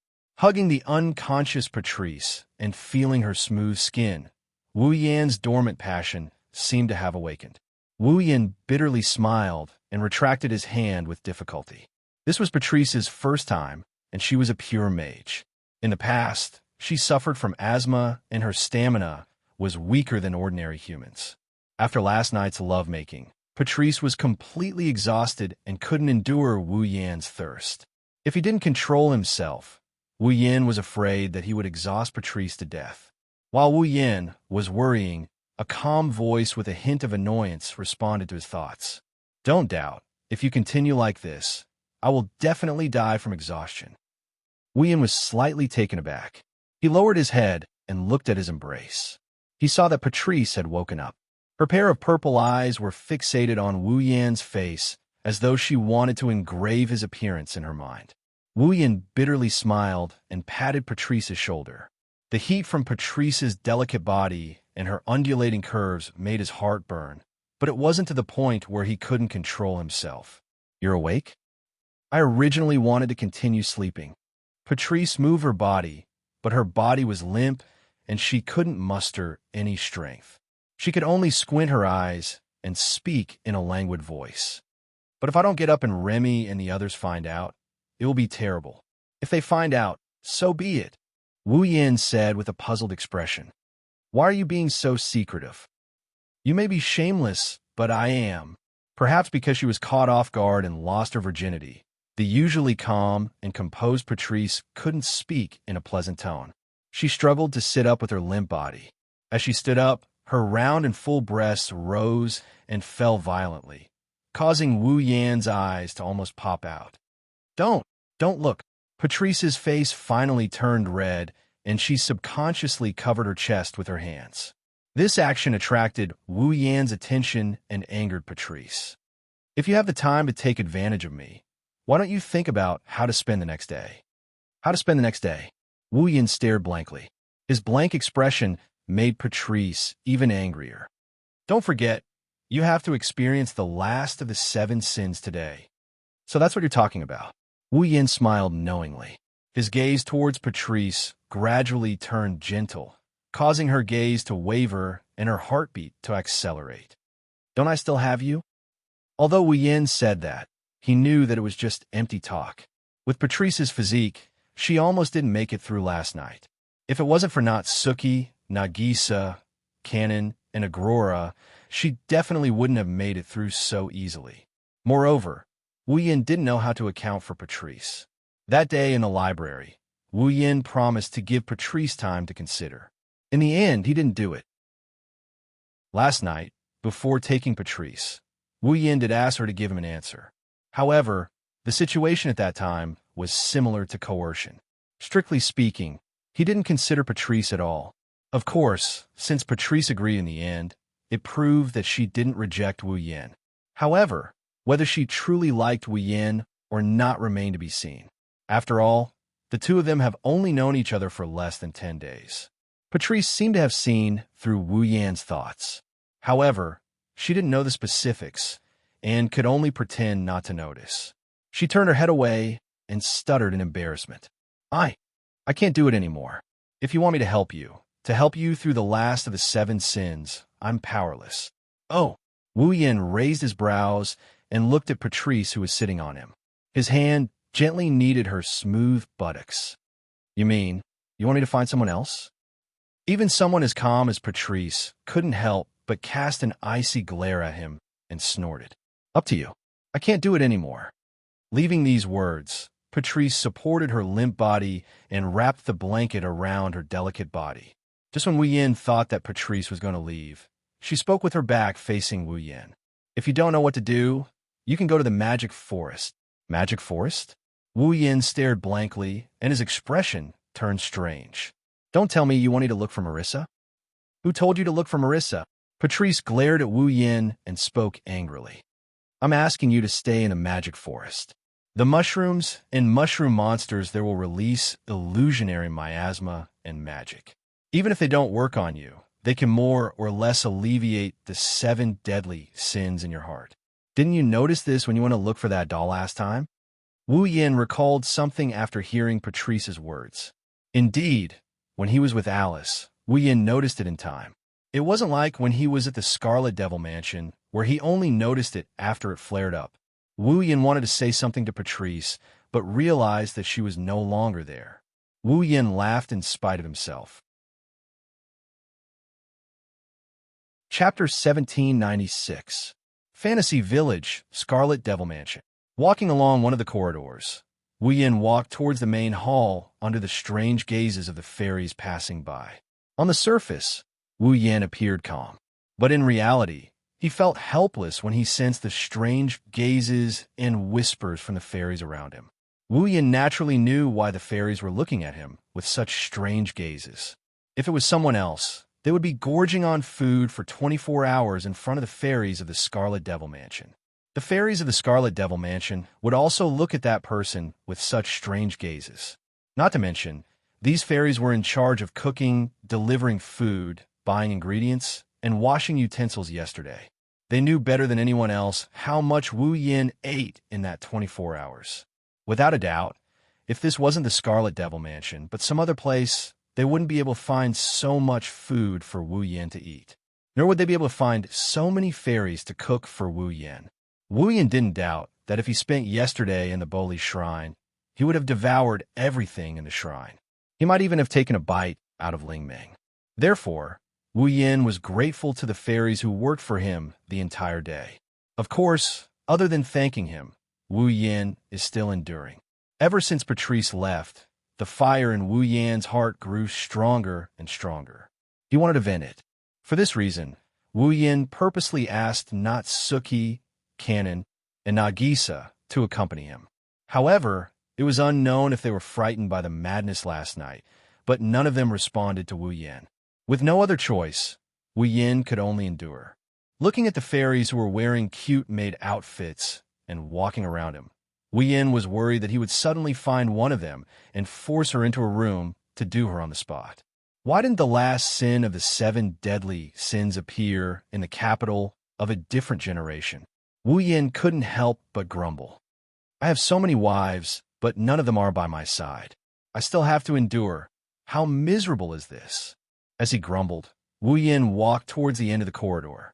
While enduring the strange gazes of the fairies around him, he walked out of the corridor and arrived at the main hall. At this time, some of the fairies were cleaning up the mess left behind from yesterday. Under the influence of the sin of gluttony, Wu Yan's victory yesterday was glorious. Since the tableware was washed and cleaned every second of the day, it didn't look like much. However, the remains of the food were left behind. For example, the bones were piled up on the ground beside the round table like a small mountain. It was more than a meter high. Other than that, because they were wolfing down the food, the soup and other things were spilled all over the floor. There were even fish bones, meat scraps, and other things, making the floor around the round table look like a garbage dump. It was so dirty that it couldn't be any dirtier. Seeing such a scene, Wu Yin couldn't help but feel a little embarrassed. To be honest, this was the first time Wu Yin ate without paying attention to hygiene. Although he was a more casual person and didn't pay much attention to hygiene, he would at least pay attention to it to preserve his image. Now, after yesterday's gluttony, Wu Yin really didn't have any image left.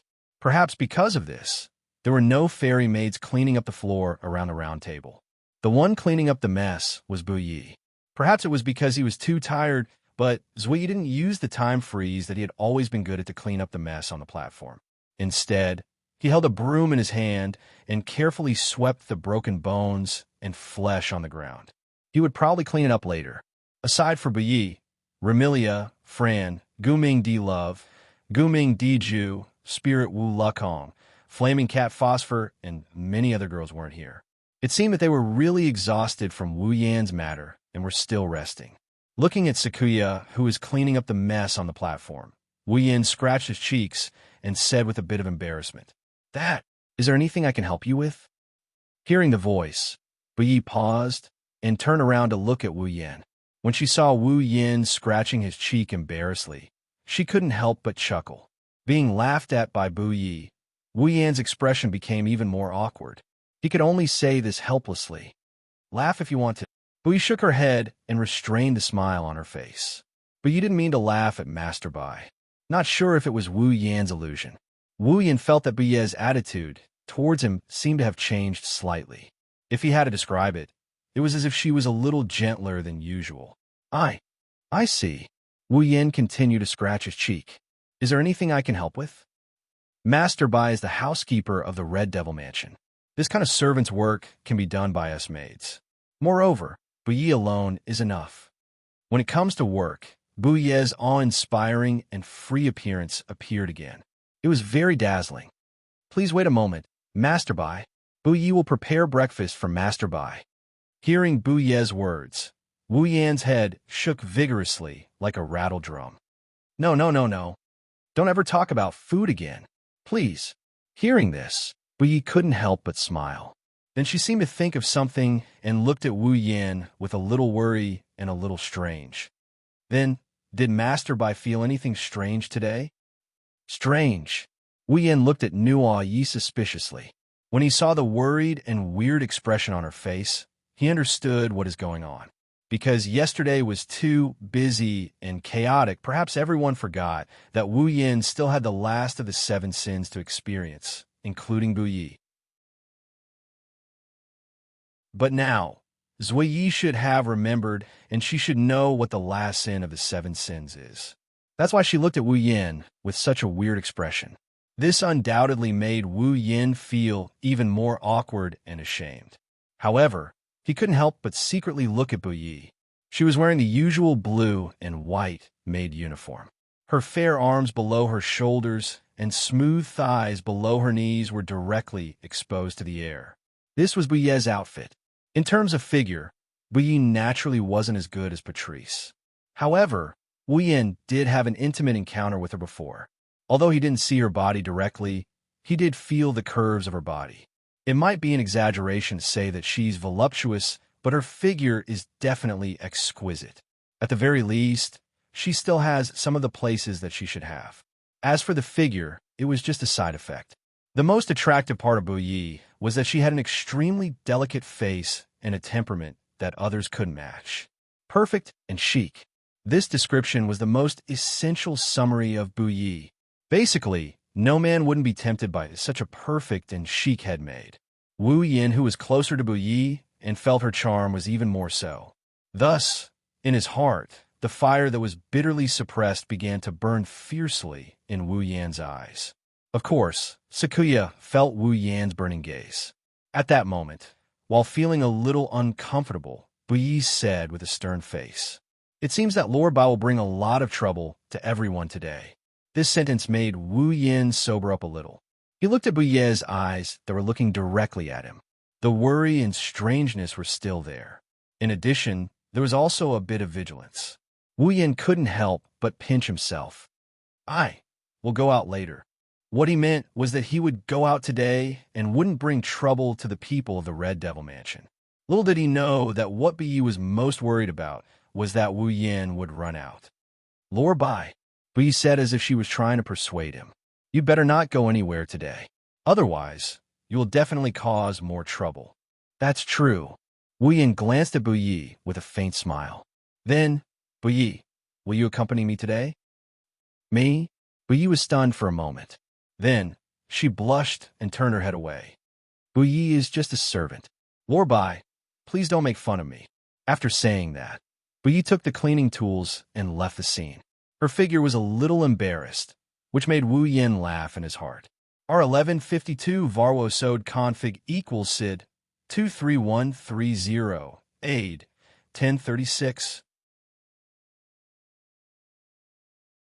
Chapter 1797. Fantasy Paradise, Magic Forest. Kachi Kachi Kachi rhythmically stepped on the ground, full of leaves and branches. Walking in a forest that is as humid as a tropical rainforest, Wu Yin took a deep breath. This kind of action was actually very unwise. As long as one was in the fantasy village, one would know that the air of the magic forest was filled with many spores and miasma released by the mushroom monsters that could cause people to fall into hallucinations. If an ordinary person inhaled it, not only would they suffer from hallucinations, but in serious cases, they would even become delirious. Was it wise to take a deep breath in a magic forest, where the air was filled with spores and miasma, a wise move? If this action was carried out too many times, not to mention ordinary humans, even ordinary monsters, fairies, and spirits would fall into hallucinations and be unable to extricate themselves. Of course, Wu Yin is no ordinary human, nor is he an ordinary yokai. In terms of strength, level, and bloodline, Wu Yin is the best of the best. Even in Jinjutsu, he is blessed by the gods. Spores and miasma won't make him fall into a hallucination. However, Patrice wasn't wrong. The illusionary spores and miasma inside the magic forest can affect Wu Yin, but it's like some kind of chemical that can calm down the restless sins in his heart. However, it wasn't as if it was calmed down.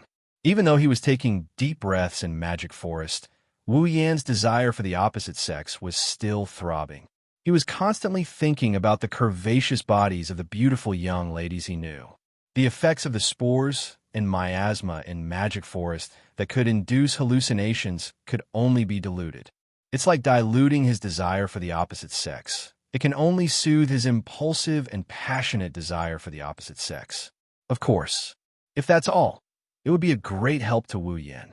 At the very least, with the help of the spores and miasma, even if his inner desire for the opposite sex is still active, he wouldn't lose his mind and push down anyone he sees. Spores and miasma. Walking in the magic forest, Wu Yin raised his head and looked at the miasma that was filled with moisture and traces of purple mist. He couldn't help but feel conflicted. Forget about the miasma, but the spores and whatnot, even if it doesn't affect me, it's still a little disgusting.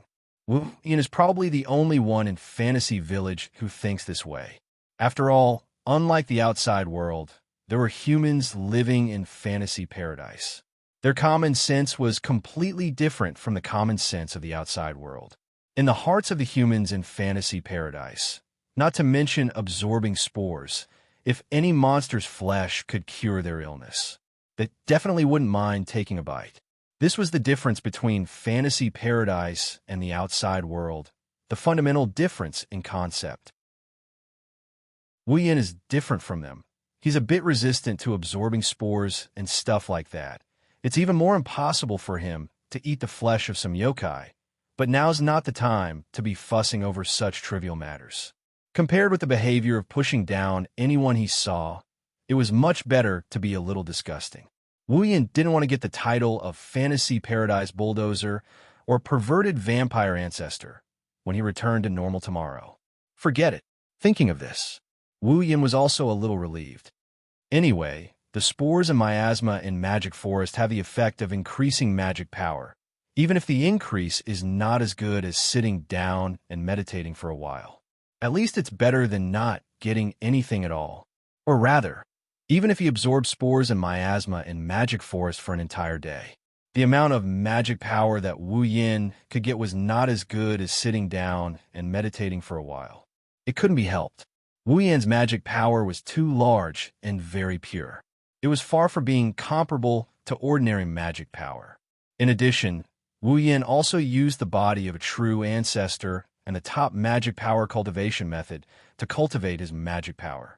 The amount of magic power that he cultivated was not small. Therefore, absorbing the spores and miasma in Magic Forest may be a good shortcut for an ordinary mage to improve their magic power, but for Wu Yin, it was a bit useless. Even Marissa and Alice, who lived here all year round, could not get magic power improvement, let alone Wu Yin. The effect was almost negligible. Sigh. With a sigh, Wu Yin grabbed his hair.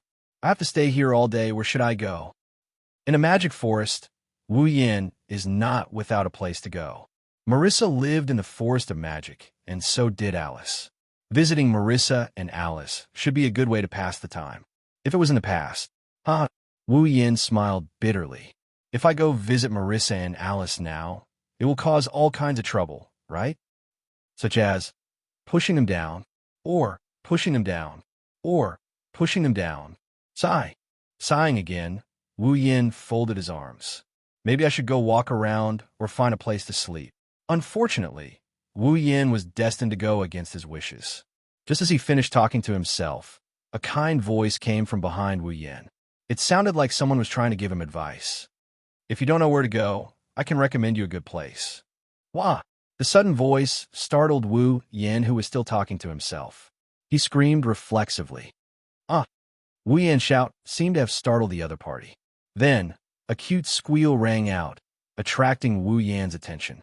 Behind Wu Yin's back, a cute girl is suspended in midair while maintaining a screaming posture. She was wearing a very ordinary white shirt and a black pleated skirt. She had shoulder-length black hair and a red hexagonal hat on her head. She had a pair of raven wings on her back. The person who came was Takamaru, whom he met not long ago. It's you? Wu Yin was surprised. Paparazzi-one? You can call me Takamaru-one or my full name. You can even call me One, but please don't call me Paparazzi-one. Sensei Marifumi patted his heart, which had just been frightened, and said with dissatisfaction, I'm a responsible reporter, not a paparazzi. Okay, Paparazzi-one. Got it, Paparazzi-one. Wu Yin nodded and touched his chin. But I didn't expect you to make such a cute sound. Is this still the paparazzi I know? I said I'm not Paparazzi-one. A look of anger and embarrassment appeared on Saimaru's face. It seemed that he was a little embarrassed for making such a cute sound. Also, strictly speaking, before today, we didn't know each other. No, it should be said that we only know each other's names. Don't talk as if you know me very well. Am I not cute? Hearing Takamaru-win's words, Wu Yin looked at Takamaru-win, who was floating in front of him. It had to be said that Saimaru Fumi was indeed very cute. His figure was not tall, nor was it plump, but the places that should be big were big, and the places that should be small were small. He had a standard figure, and was a bit better than Sakuya. Noticing this, Wu Yin's heart started to stir. He couldn't help but gulp down his saliva. Oh! Seeing this scene, Marksman Marifumi first flew a short distance back vigilantly before chuckling. Looks like my charm hasn't decreased, although I'm attracted to the butler of the Scarlet Devil Mansion, who is in the seventh sin. Hearing this, Wu Yin suppressed the fire in his heart and smiled helplessly and confusedly. So, you know all about it? Umph. Takamaru proudly puffed out his chest and put his hands on his waist. You can't find anything in the fantasy village that I don't know. Let's not talk about this. Takamaru-win's eyes turned, and he waved at Wu Yin. Hey, butler over there, you don't know where to go, right? Do you want to come with me? I can't leave the Magic Forest. Wu Yin rolled his eyes. Besides, don't you know my current situation? How dare you come with me? Don't worry, I can run very fast. If you can catch up to me, I'll let you touch me. Takamaru said impatiently. Also, the place I'm going to isn't a magic forest. You won't lose out anyway. Come with me. Takamaru didn't wait for Wu Yan's permission and flew forward. Wu Yan felt sad. Chapter 1798. Wu Yan followed Fumaru to an empty plot of land in the magic forest. Wu Yan's lips twitched when he saw the mansion in front of him. Is this the place you wanted me to come to? That's right. Wen Li, who was still floating in the air, nodded his head in agreement. Is there a problem? Not really. Wu Yan rubbed his forehead as he replied. However, if I'm not mistaken, this house seems to be Alice's residence, right? Yes. Wu Yan, who came here once, or rather, he was brought here by Alice. Naturally, he would recognize this familiar building. This is Alice's residence. I recognized the humanoid master's residence at a glance. Takamaru flew towards Wu Yan excitedly. What? Are you close? As Takamaru approached, Wu Yan smelled the fragrance of a young girl. Wu Yan's heart burned with lust. On the surface, Wu Yan maintained a cold expression. I'm sorry, I'm not as close to Alice as you think. If you want to dig out some insider information from me, you'll be disappointed. It's not a rumor. It's news. Samaru retorted subconsciously, then clicked his tongue. There are so many beautiful women and demons in Fantasy Village. There are very few males. Yet you came here. With such a unique environment, you didn't even make a single rumor. You're such a boring man. You really want to write a rumor? Wu Yan felt a headache coming on. Can you please go gossip about other people? Don't look for me, okay? How can I do that? Takamaru refused without hesitation. Princess Lingming said that you're a natural-born troublemaker. If I follow you, I'll be able to dig out many interesting things. I'm not afraid of not having enough material to write a report. So that's how it is. Wu Yan's eyes twitched. He resisted the urge to burst his veins and said with a fake smile. In other words, you're hoping that I'll cause some trouble, but you saw that I only wanted to spend the day alone. That's why you're so anxious. You jumped out. You took the initiative to help me find conflicts with other people and write a report about them. That's why you brought me to Alice. Am I right? Akamara didn't answer. She winked at Wu Yan and admitted it without saying anything. Wu Yan lowered his head. After a moment of silence, he turned around and walked to the other side. Wait. Like a money grubber who saw a little gold mine, Markumaru leaped forward and grabbed Wu Yan's arm. This is a great opportunity to be on the headlines. How can you give it up? Isn't that too strange? I would be surprised if I heard you say that. Wu Yan struggled. I don't want to be on the headlines. Let go of me. Hey, don't say that. Takamura hugged Wu Yan's arm tightly. He didn't care that his chest was squeezing Wu Yan's hand. Aren't you suffering the last sin of the 7 deadly sins? Can't the girl I found for you satisfy you? Wu Yan almost tripped when he heard this. Are you going to let me turn into a wolf and force myself on a girl while you record the whole process and prepare to report it? That way, you'll be satisfied and I'll be satisfied. It's killing 2 birds with 1 stone. What's wrong with that? Takamaru said, although I'll be very shy and you'll be very shy if I watch from the sidelines. Just being shy for a while can satisfy the 2 of us. Isn't that worth it? Don't you want to think about the girl I forced myself on and reported the whole process? Wu Yan was stunned. If something goes wrong, someone will die. What's a human life? The most important thing is to report it. Takamaru said again, don't you want to be famous? I don't want to use this kind of method to become famous. You definitely want to ruin my reputation. Wu Yan increased his strength as he struggled madly. Let go. No, let go. I don't want... If you don't let go, I won't hold back. Otherwise, you can return the film you confiscated from me the day before yesterday. In your dreams, I won't let go even if I die. I'm still under the influence of the last sin of the 7 deadly sins. If you don't let go, you'll have to bear the consequences. Don't worry, my photography skills are top-notch. As long as you touch me, I'll immediately take a picture of that scene. The photo will only have your face and not mine. If that's the case, I'll be done collecting material for today. You don't even mind being taken advantage of in order to collect material? Since I don't know if anyone will be able to take advantage of me in the future, I might as well use it to exchange for material. I give up. Wu Yin and Takamaru didn't notice that their loud voices and violent movements had already spread far and wide in the silent magic forest. As long as one was within 100 meters, they would be able to hear it. Naturally, the people inside the building, who were less than 4 to 5 meters away from them, could hear them clearly. Not long after, the door of the building was quietly opened.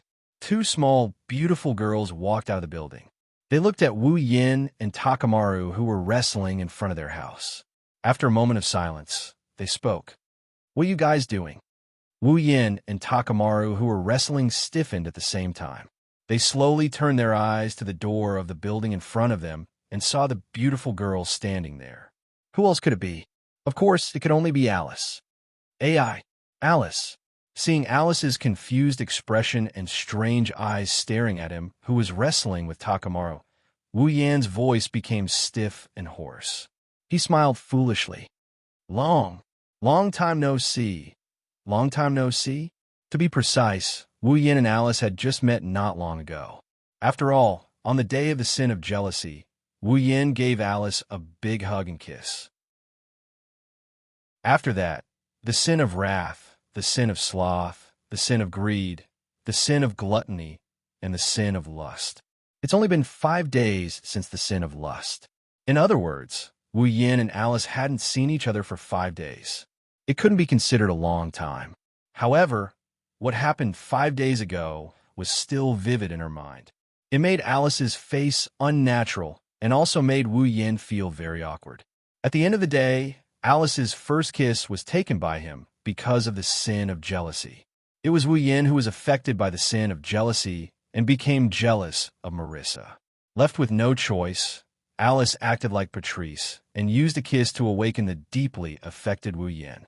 If they were to pursue the matter, it would be Wu Yan's sole responsibility. How could Wu Yin not feel awkward? While one was feeling awkward and the other was feeling unnatural, the surrounding atmosphere suddenly became awkward, making Alice unable to stay any longer. If you want to play, go somewhere else. I'm making a doll and need a quiet environment. Alice suppressed the unnatural feeling in her heart and pretended to be indifferent. Then, "I won't accompany you." Leaving these words, Alice wanted to return to the house. At this moment, Hidomaru rolled his eyes and yelled out before Alice entered the room. "Come on, let's go." "Wait, Alice. Yakumo Haku has something to say to you." Alice's footsteps came to a halt in midair. Wu Yin widened his eyes in disbelief as he stared at Takanumi Maru. "You, have a good chat," Takamura shouted and interrupted Wu Yin before Wu Yin flipped out and denied. "I won't disturb you guys anymore." Takamaru's figure blurred, and in a swish, Wu Yin could barely see his afterimage. Wu Yin and Alice stared at Takamaru in bewilderment. Then, Alice knitted her brows and revealed a dubious expression. It was apparent that she didn't understand what Takamaru was trying to do. On the other hand, Wu Yin snarled inwardly. This hateful Takamaru. Strictly speaking, he betrayed his teammate whom he had known for less than half a day. If I knew this would happen, I would have gotten rid of him. Chapter 1799. Wu Yin and Alice stood in the forest with trees and miasma as the background. They looked at each other in silence and quickly turned their heads away, making the atmosphere more and more awkward. This was especially so for Alice. As a standard victim, she looked at the man standing in front of her, scratching his cheeks awkwardly. They had only known each other for less than 10 days, but he had taken away her first kiss. The look in her eyes was surprisingly complicated. If possible, Alice really didn't want to see Wu Yin again. There was no other reason other than Alice didn't know how to face this man. After all, Alice has a Yuri plot and likes girls. Now that she gave her first kiss to a guy, the complicated feelings in her heart couldn't be any more complicated. In addition, after what happened, she couldn't face Wu Yin properly. Thus, Alice could only think of such thoughts as if she was trying to escape. Alice didn't realize that if she really didn't want to see Wu Yin anymore, why did she stay put and wait for him to speak in this awkward atmosphere when Akamuro only said, "He has something to say to you?" Thus, it could only be said that Alice's heart was extremely complicated at this very moment. In such an awkward atmosphere, Wu Yin didn't dare to look at Alice directly, and Alice didn't dare to look at Wu Yan's eyes. There was a strange silence between the two of them. If there was a third party, they would be quite embarrassed. It didn't take long for Alice to break the strange silence. She couldn't stand the atmosphere any longer and took the lead to break the silence. "What do you want to say?" "This." Wu Yin was quite speechless. He scratched his cheeks in a panic, his body turned around, and his heart was filled with hatred. Facing Alice is already embarrassing enough for Wu Yin, but the paparazzi actually brought him here to meet Alice directly. He even went as far as to create such an awkward situation. If possible, Wu Yin would really like to take care of Sensei Maru, but it wasn't the time to think about whether to kill the paparazzi or not. Now, first, he had to think about the conversation with Alice. Driven by such thoughts, Wu Yin touched his head and laughed foolishly. He said something stupid. "Today's weather is good." Whoosh! A gust of cold wind blew through the forest. It took away some of the miasma. It brought new miasma, but at the same time, the atmosphere changed from awkward to heavy. Alice was speechless as she looked at Wu Yin, who looked like he wanted to slap himself. She said such a sentence. "I really am an idiot to feel like I can't face you, ugh." Wu Yin didn't know what to say. "Is that what you want to say?" Alice looked at Wu Yin with a trace of anger in her eyes. Then, "I hear you. I will remember." After saying that, Alice turned around again, wanting to return to her home. "Wait." Seeing Alice turn around and leave, Wu Yin almost subconsciously stepped forward and pulled Alice's hand. At that moment, Wu Yin could clearly feel Alice's hand trembling violently, as if she got electrocuted. Or perhaps, it's more accurate to say that she's panicking. She started struggling with all her might. Let go." Taking in Alice's panicked face and overreaction, Wu Yin understood what was going on. When Alice was facing him, she definitely wasn't as calm as she looked on the surface. Realizing this, Wu Yan's awkwardness disappeared. Instead, he calmed down and looked at Alice's beautiful eyes. "Isn't your reaction a bit too big?" "No." Alice tried to calm down, but her hand that was pulled by Wu Yin was still struggling hard. "I just don't want to be pulled by you." Quickly let go. However, not only did Wu Yin not let go of Alice's hand, but he also held it tightly. "Originally, there was no problem letting go of you, but your overreaction made me very puzzled. So, first answer my question, then I will consider whether to let go or not." Alice was anxious, but with her casual and indifferent character, she couldn't find the words to scold him. She could only force herself to reduce her reaction, but her hand was still trembling, showing the panic and nervousness in her heart. "Okay, now let go of me." Hearing Alice's deliberately indifferent and calm speech, Wu Yin also knew that he couldn't go too far. However, when he felt that the touch of Alice's hand was smooth and unceasing, Wu Yan's heart was slightly warm. He couldn't help but hold Alice's hand and gently knead it. Alice's heart suddenly jumped, and her heartbeat suddenly accelerated. Looking at Wu Yin, who was constantly kneading her hand and taking advantage of her, even if Alice's character was indifferent, she couldn't help but want to get angry. However, before she was about to get angry, Alice noticed. In Wu Yan's pair of wine-red eyes, the deep color had been replaced by the fiery temperature. His eyes were incomparably hot and even faintly carried a trace of madness. That look made Alice slightly stunned for a moment, and she asked such a question. You can't be the same as before, suffering the root of the 7 deadly sins, right?" Wu Yin, who was playing with Alice's small hand, didn't answer, but he subconsciously reacted and casually nodded, allowing Alice to straighten out her thoughts in an instant. In a short period of time, she also knew which of the 7 deadly sins Wu Yin was suffering now. However, sometimes, knowing too much was not a good thing. Today's situation proved this point. At least, after knowing which of the 7 deadly sins Wu Yin was suffering, Alice, who was completely panicked and used all her strength to struggle. "You let go of me. Don't move." Alice's fierce resistance was met with Wu Yan's reprimanding words. "Keep it like this, otherwise it'll be too late for you to regret it later." Alice almost reflexively stopped her struggle. She bit down on her teeth. What do you mean?" "Although it's a bit shameless to say this, if possible, it's better to keep it like this." Wu Yin replied with a bitter smile as he played with Alice's slender and soft hand. "I'm longing to touch you. It's okay now, I'm just touching your hand. But if you take your hand back, I want to continue touching you. At that time, I won't know where I'm touching." Hearing this, Alice almost fainted. The two of them had only known each other for less than 10 days, so short that it was a bit difficult to even establish a friendship. Why did she have to let him take her first kiss, and now she had to let him touch her? Alice was already starting to regret. She regretted coming out to see what was going on when she heard the sound.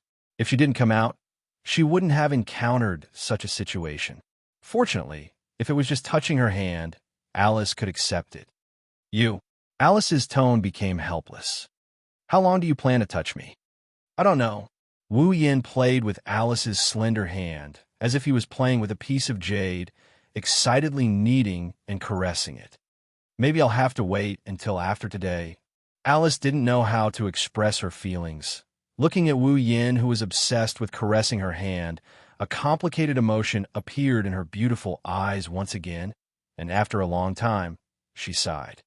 "I regret going to the Scarlet Devil Mansion's banquet." "Why?" "Because if I didn't go, I would never have known you." This time, it was Wu Yan's turn to be speechless. He also couldn't find the words to refute her words. After all, no matter what, he was in the wrong again. Alice glanced at Shanghai and Peng Lai, who were floating on the side, looking at Wu Yin with vigilance and curiosity. After hesitating for a while, she looked at Wu Yin helplessly.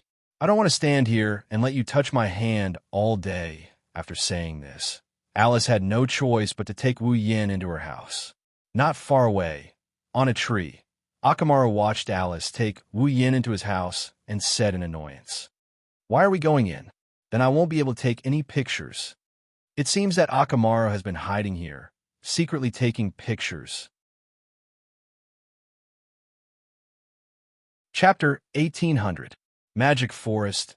Alice's residence, sitting in the middle of her room, fiddling with an old but exquisite doll.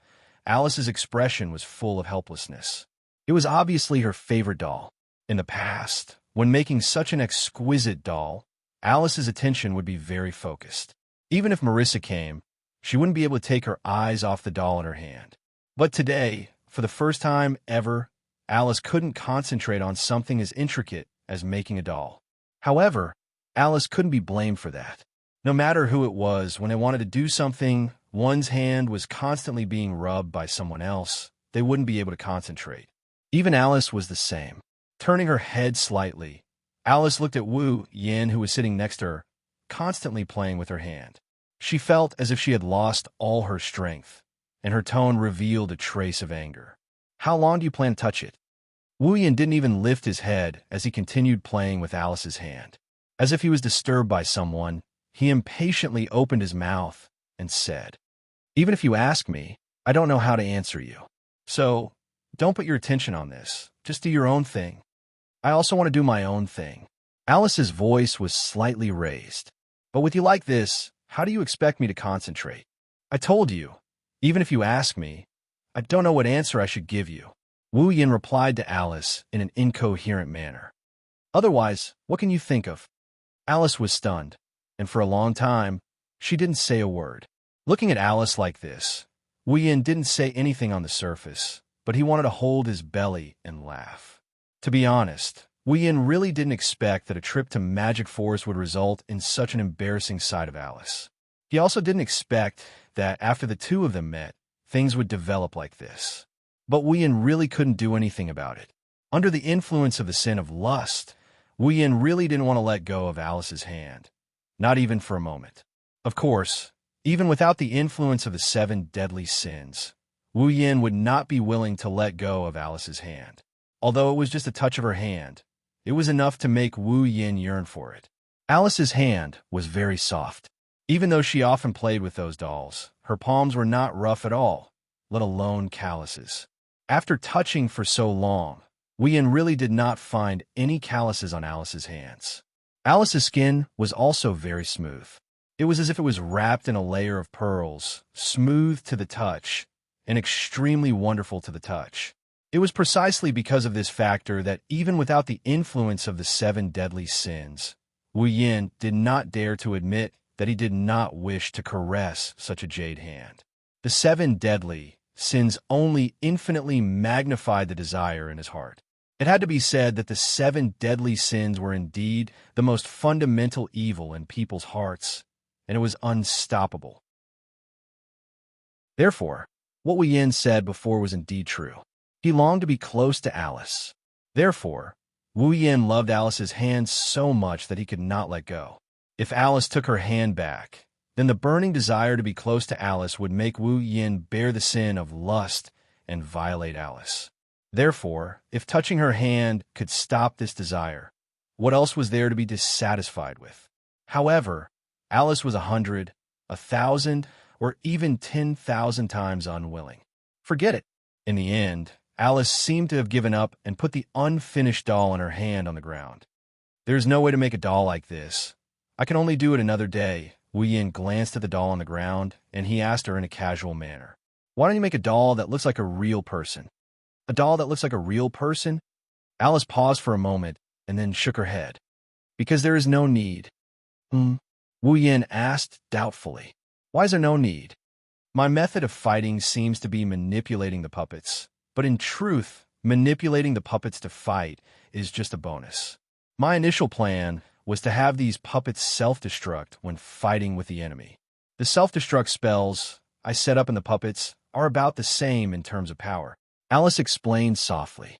"Do you think it's more worth it to create a life-sized and lifelike puppet and have it self-destruct, or to create a small puppet and have it self-destruct?" "I see."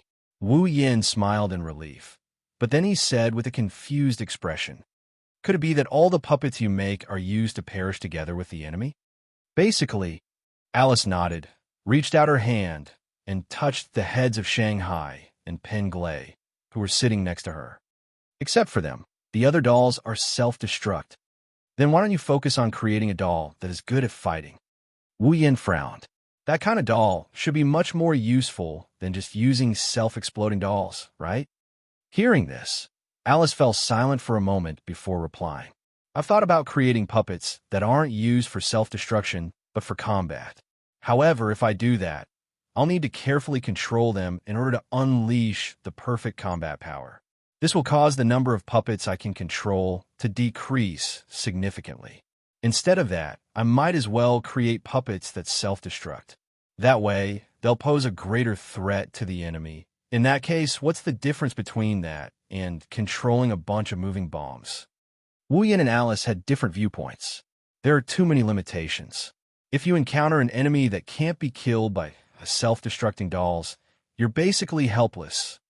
That's why I've always hoped to be able to create living puppets. A trace of hope appeared on Alice's pretty face when she said this. That way, the dolls can fight on their own. I don't need to control them, and I don't need to control them either. It's like having an extra person to help me in battle. Alice's method of manipulating dolls could be said to be very primitive. She used threads made of magic to connect the dolls. Through a method similar to a puppet show, she injected magic into the bodies of the dolls and pulled them into battle. In other words, without Alice's control, the dolls like Shanghai and Peng Lai could only fly around like real people, unable to do anything even if they wanted to. However, if Alice could create living dolls, it would be a different story. Just like the automaton in the world of the smart girl can't get hurt, it could fight on its own even without its puppeteer. However, without the magic provided by the puppeteer, the automaton couldn't activate the magic circuit and use magic. The golems that Alice wanted to create should only have a life of their own. They shouldn't be like automatons that could use magic and magic. If that was the case, Wu Yin wasn't out of ideas. "Hey, Alice," Wu Yin suddenly said, "if I were to give you the heart of a puppet, would you be able to create a puppet with a life?" Unsurprisingly, Alice was stunned. The heart of a doll? Actually, Wu Yin scratched his cheeks, and after a bit of deliberation, he continued. I've seen living dolls before. Alice's eyes shone brightly, and with a whoosh, she stuck her head in front of Wu Yan's face, and she exclaimed excitedly. You've seen living dolls before? Is that true? Where is it? What does it look like? What materials or magic are used to create it? Questions came out of Alice's mouth one after another. Her sweet breath hit Wu Yan's face 10 centimeters away from Alice's face. Looking at Alice's beautiful face filled with excitement and hope, feeling the girl's aura coming from her body, Wu Yan's heart seemed to have skipped a beat. It paused for a moment before it started pounding violently. This was because the evil fire that he was all too familiar with was slowly starting to burn. Alice didn't seem to notice. She tilted her head. Her cute appearance finally broke Wu Yan's string of reason. Without any hesitation, Wu Yan pounced on Alice. R1152. Var wozo ad config equals sid 23130 aid 1036. Chapter 1801. Caught off guard. Alice couldn't react in time, and with a cry of surprise, she got pushed down by Wu Yin, who pounced on her and pinned her to the ground. As Alice fell to the ground, the blue sleeveless dress that is neither too thin nor too thick, draped over her body like a shawl, perfectly accentuated the curves of her body. Wu Yan's line of sight was snatched away by the sight of it. At this moment, Wu Yin realized that even though Alice's figure wasn't as voluptuous as Patrice's, her curves were extremely enchanting, as though they were specially drawn by an artist. Her curves had reached the point where any slight increase or decrease would destroy her beauty. If one were to use a word to describe it, that would be perfection. Moreover, even though Alice's figure wasn't as good as Patrice's, it wasn't bad either. At the very least, Wu Yin felt a soft object pressing against him the moment he pressed down on Alice. Just like what was mentioned in the Lost Bamboo Forest, Alice belonged to the type who appeared thin with clothes on. In fact, her figure was much better than it appeared from the outside. Wu Yan's eyes showed a trace of surprise, a trace of passion, and a trace of infatuation. Even his breathing became irregular. On the other side, Alice was stunned by this sudden situation. When she returned to her senses, she lifted her head and caught sight of the frenzied gaze in Wu Yan's eyes. Deep uneasiness surged in her heart, and she revealed a panicked expression. What are you trying to do? Wu Yan didn't answer. Instead, his eyes burned with burning passion, and Alice's mind was in a mess. Before Alice could say anything else, Wu Yan's hand suddenly reached out and grabbed the softness hidden under the dress. Alice screamed in shock. Her voice was filled with panic and uneasiness. However, it carried an undetectable gentleness that slowed down Wu Yan's hand and almost made his bones go soft. Alice finally understood what kind of situation she was in, and her mind instantly went blank. Apparently, Alice didn't expect this at all. It was just a moment. To think that the man in front of her had touched her most important part. Her round and supple breasts entered Wu Yan's palms through her clothes. That soft sensation made Wu Yan's heart burn even hotter. Instinctively, he gripped the place where that wonderful sensation came from. He fondled and kneaded to his heart's content. Ugh, you. Alice let out a muffled grunt. Her already blank mind had completely fallen into a state similar to that of sluggish state. That was only natural. One had to know that even Alice herself rarely touched her pair of soft breasts. But now, the man in front of her was wantonly rubbing the part of her body that even Alice herself rarely touched. That shameful and strange numbness struck Alice's nerves like an electric current. How could Alice react to it? Alice could only stare blankly in a state of near panic. Then she began to struggle. No, don't. Alice's panicked pleas for mercy didn't dissuade Wu Yan. On the contrary, Wu Yan seemed to be encouraged by her pleas as he pressed down on Alice's soft body and suppressed Alice's struggles. The strength of his hands increased as he kneaded Alice's body into various shapes. Don't. Alice's heart is in complete chaos. Her eyes started to water up and her cheeks started to flush. Maybe it's because she's too shy or just too embarrassed. Her body is being toyed with by Wu Yin like this. That feeling she's never felt before made her heart flutter. If it was another person, Alice would definitely not hesitate to kill the person who violated her. However, at this moment, even if Alice really had such thoughts in her heart, she couldn't really put it into action. Why? Alice didn't know the reason either. But Alice just didn't associate it in that way. The only resistance she made was to beg for mercy and struggle. However, although Alice was a monster, her race was a magician. In terms of physical ability, compared to ordinary monsters, there was nothing much. But compared to Wu Yin, she was much weaker. Hence, being pinned down by Wu Yin, Alice felt like she was being pinned down by a mountain she couldn't escape. Not long after, the sound of clothes tearing and a scream sounded at the same time. At the same time, pieces of clothes flew into the air and scattered on the ground like garbage. Then, Wu Yin, who was in a frenzy, stopped his movements and didn't respond. He had already been completely captivated by the beautiful scene in front of him, and had also been robbed of all his ability to move. What appeared in front of Wu Yin was a Snow White, smooth as snow, white to the point that it was almost transparent. Snow White and charming, exquisite and proud jade body, slender and straight, shining with a sparkling luster. White, tender, round and attractive buttocks, an abnormally firm, full breast that contained infinite charm. All of these were enough to make a man go crazy, including Wu Yin. His gaze fell on Alice's flustered, frightened, and uneasy face. Wu Yin slowly lowered his head and gently touched Alice's lips. Then, following her chin, he slid down and kissed her little by little. Beautiful swan-like neck, sparkling and dazzling smooth skin, exquisite collarbones like wings.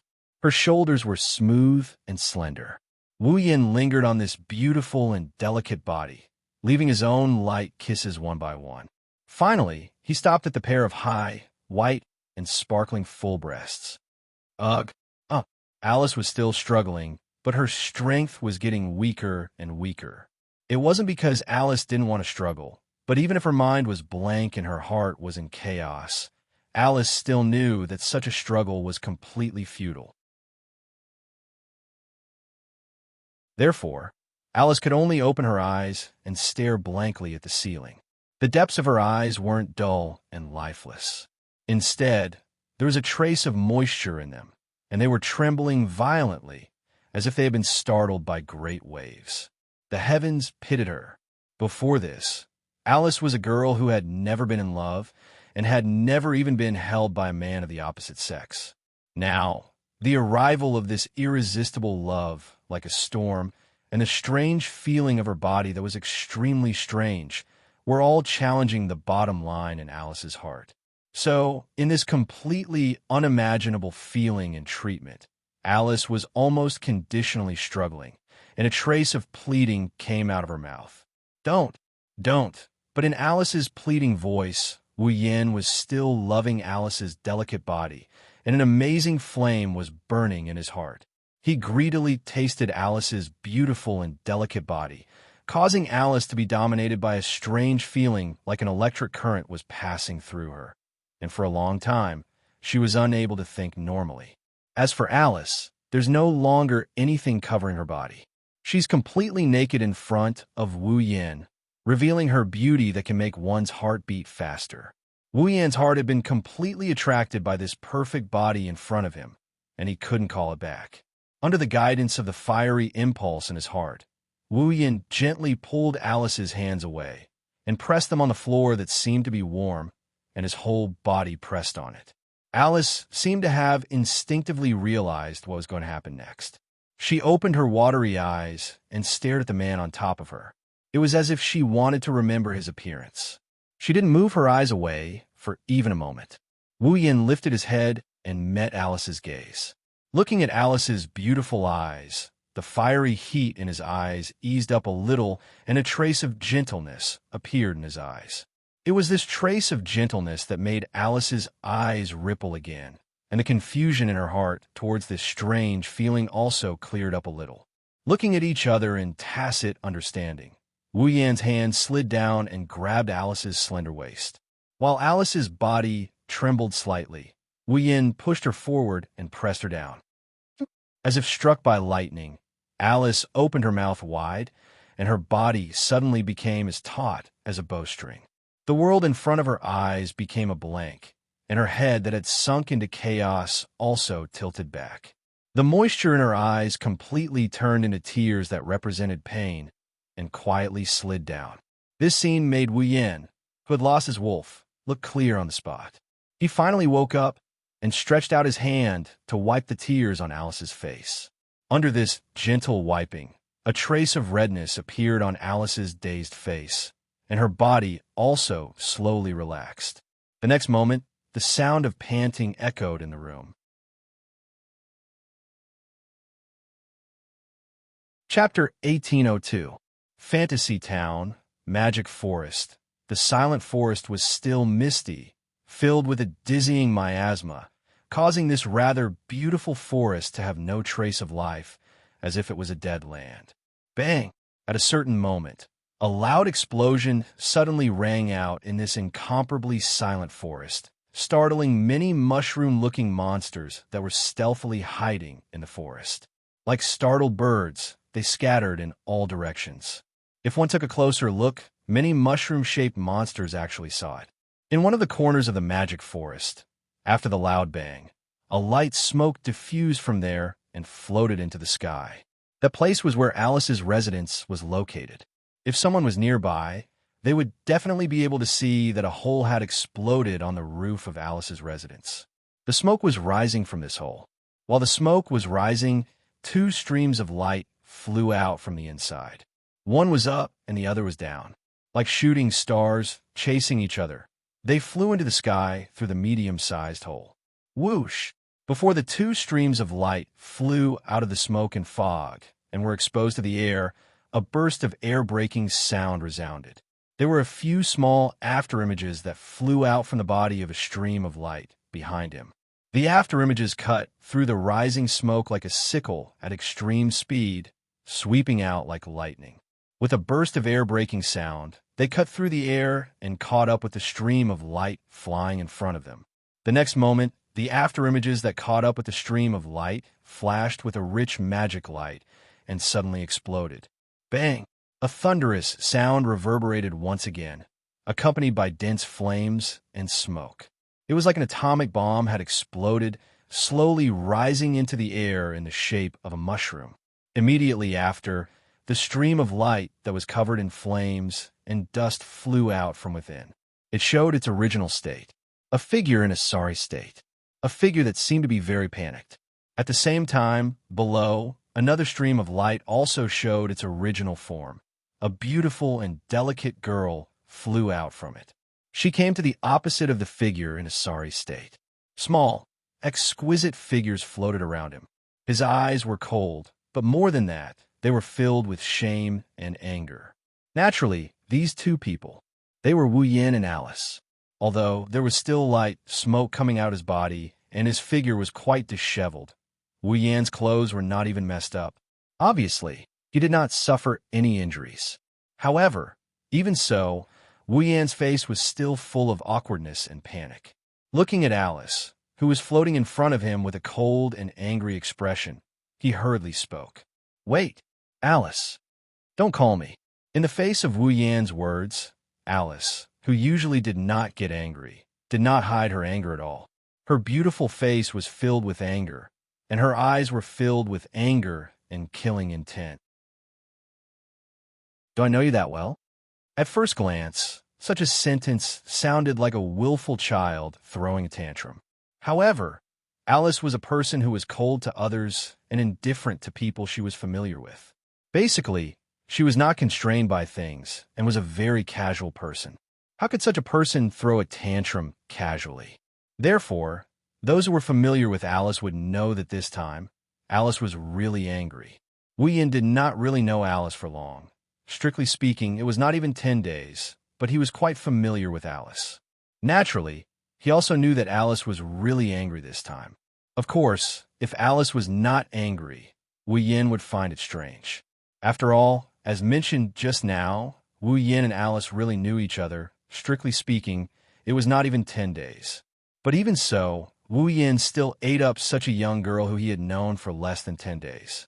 If Alice was not angry, then there must be something wrong with her head. Knowing that he was in the wrong, Wu Yin could only smile bitterly and raise his hand as if surrendering. I know you are very angry, but at least give me a chance to explain. Explain? Alice took a deep breath, as if she was trying to suppress the anger in her heart, said in a cold voice. Is there anything else that can be explained? You obviously know. Wu Yin could not help but take a step forward. I did not do that on purpose. Exclamation point.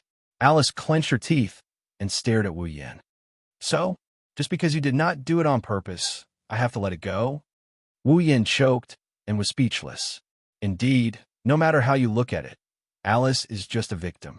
Even though Wu Yin didn't do it on purpose, not only did he not lose out, he even took advantage of the situation. She even forced herself to calm down and listen to him. That's something worthy of burning incense and praying to Buddha. I know you are very angry now, but it has already happened. Even if you really kill me, you can't erase what has already happened. Wu Yan's face was full of worry. Give me a chance to make it up to you. I will take responsibility, okay?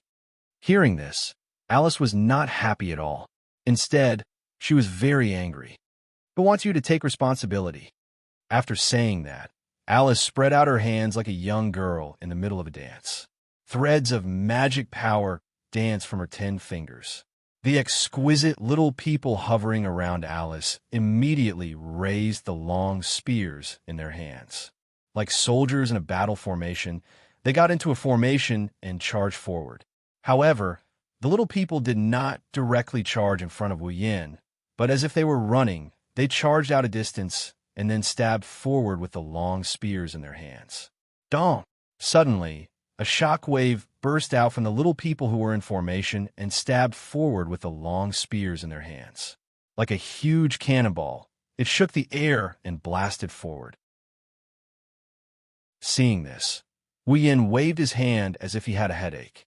With a wave of his hand, a pure white flame flashed by like a beam of light cutting through space. Amidst the turbulence in the air and the turbulence in the air, the flame silently swept out. In the blink of an eye, the pure white flame collided head-on with the invisible shockwave. The invisible shockwave immediately collapsed like a collapsing rock, turning into wind waves and dissipating into nothingness.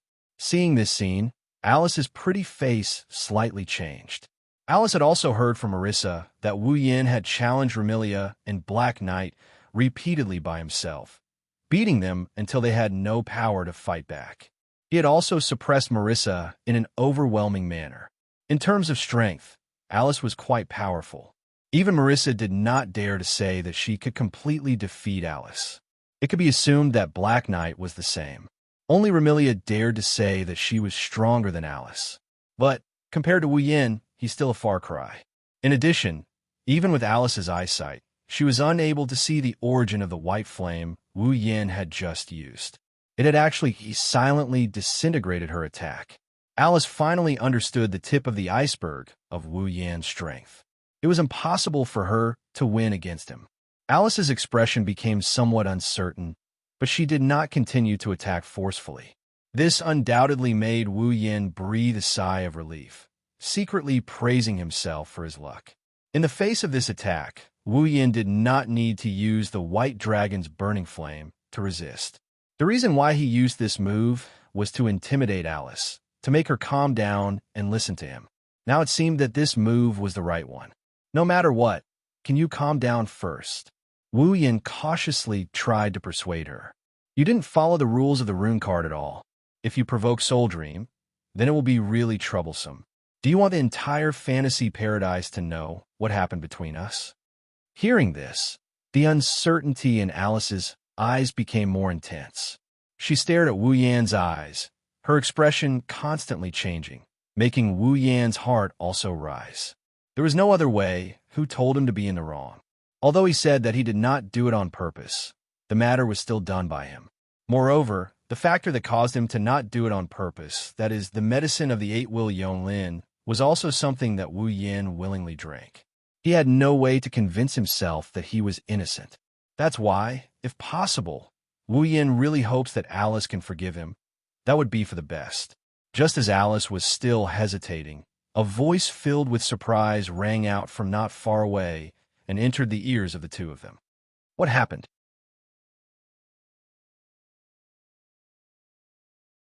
Chapter 1803. What happened? When these words entered the ears of the two people who were confronting each other, their expressions both changed. Wu Yin was surprised with a trace of pleasant surprise. There was a trace of unnaturalness in Alice's surprise. Under such circumstances, the owner of the voice appeared in front of Wu Yin and Alice, riding on a broom, wearing a black and white witch-like outfit with an apron and a hat that only witches would wear. Impressively, it was Marissa. When I was drinking mushroom soup at home, I heard a loud noise. It scared me so much that I spilled the soup that I cooked with great difficulty. Riding on a broom, Marissa leisurely flew over while shouting. When she saw the big hole in Alice's house, she shouted even louder. Wah, what's going on? Wu Yin and Alice ignored the shouting Marissa. They glanced at each other. Then one coldly snorted and turned his head away. The other quietly sighed in relief and wiped the non-existent cold sweat on her forehead. Since Marissa was here, then unless Alice wanted to make a big deal out of this and risk Marissa finding out what had happened, she shouldn't make a move again. Of course, Alice not making a move didn't mean Marissa would give up. He curiously looked at the silent Wu Yin and Alice who were facing each other in midair. Marissa tilted her head as if she thought of something. She raised her eyebrows and looked at Wu Yin with a strange expression. I say, little brother from Yakumo family, this time you wouldn't find trouble with Alice because of the 7 deadly sins, right? Hearing this, both Wu Yin and Alice's mouth twitched. When Wu Yin suffered the sin of jealousy and the sin of rage, Marissa had been approached by him before. One time, he was forced to play a bullet screen game, and the other time, he was directly bombarded to the point that he jumped up and down in the Red Devil Hall. It could be said that he had suffered greatly. Presumably, Marissa thought that Wu Yin was the same as before. What was he jealous of? What is there to be angry about? That's why she came to Alice and made a scene, right? This idea could not be said to be wrong. After all, Wu Yin did push Alice away because of the influence of the last sin of the 7 deadly sins. That's why Alice flew into a rage out of humiliation. She didn't care about the damage to her territory and started hunting him down. Thus, Marissa had guessed correctly. Unfortunately, looking at the situation, Marissa only guessed that Wu Yin was affected by the 7 deadly sins and caused trouble for Alice. She didn't know which of the 7 deadly sins Wu Yin was currently suffering from, nor did she know what kind of trouble Wu Yin had caused for Alice. And this also made Wu Yin and Alice breathe a sigh of relief. Marissa, at that moment, Alice said in an indifferent tone, "Don't worry about this." The meddlesome Marissa muttered in dissatisfaction. She was a busybody. The more you don't let me care, the more curious I am. This is just a small misunderstanding, Wu Yin hurriedly said, as if seeking reinforcements and protection. It's fine. It's fine. Although Wu Yan's original intention was to get away with it, the words "it's fine" still made Alice anxious. What do you mean it's fine? Everything has been taken advantage of by you. Is this still not a hindrance? Feeling Alice's incomparably angry gaze, Wu Yan almost shed tears. Sure enough, forcefully pushing someone without properly cultivating their relationship. Although it felt good, there would definitely be a lot of trouble afterward. Fortunately, his strength was strong enough. Otherwise, even with the protection of a true ancestor's body, he would have died a few times today. No matter what, tell me what happened first, Marissa said casually. Little brother from the Yakumo family, you look very normal. Why did you fight with Alice? Marissa. Alice shifted the target of her anger to Marissa. Didn't I tell you to stay out of this matter? That's why. The more you don't let me care, the more curious I am, Marissa shouted with a face full of dissatisfaction. Moreover, she was eager to give it a try. Alice, if that little brother from the Yakumo family bullies you, tell me quickly. Let's join hands and give him a blow. I don't believe we can't beat him together. I say, Black White Lord. This time, it was Wu Yan's turn to be dissatisfied. Are you here to mediate or to fight? Is there even a need to say it? Marissa nodded, as if it was a matter of course. However, she said something that almost made Wu Yan fall to the ground. Mediating is so boring. Fighting is more fun. Wu Yan put on a fake smile. If it wasn't for Pukey and Alice's mediating, you wouldn't have been able to escape from me last time, Black White Lord. Last time was last time. This time, I'm going all out. I won't lose again. Marissa directly choked and shouted unconvinced. If you don't believe me, let's do it again right now. Hearing Marissa sing one blow after another, Alice's face became darker and darker. Even more intense anger appeared in her eyes. Clearly, Marissa's words made Alice think of the scene where she was forcefully pushed down. M.O. Lee. Sha. Alice's voice rose a few notches.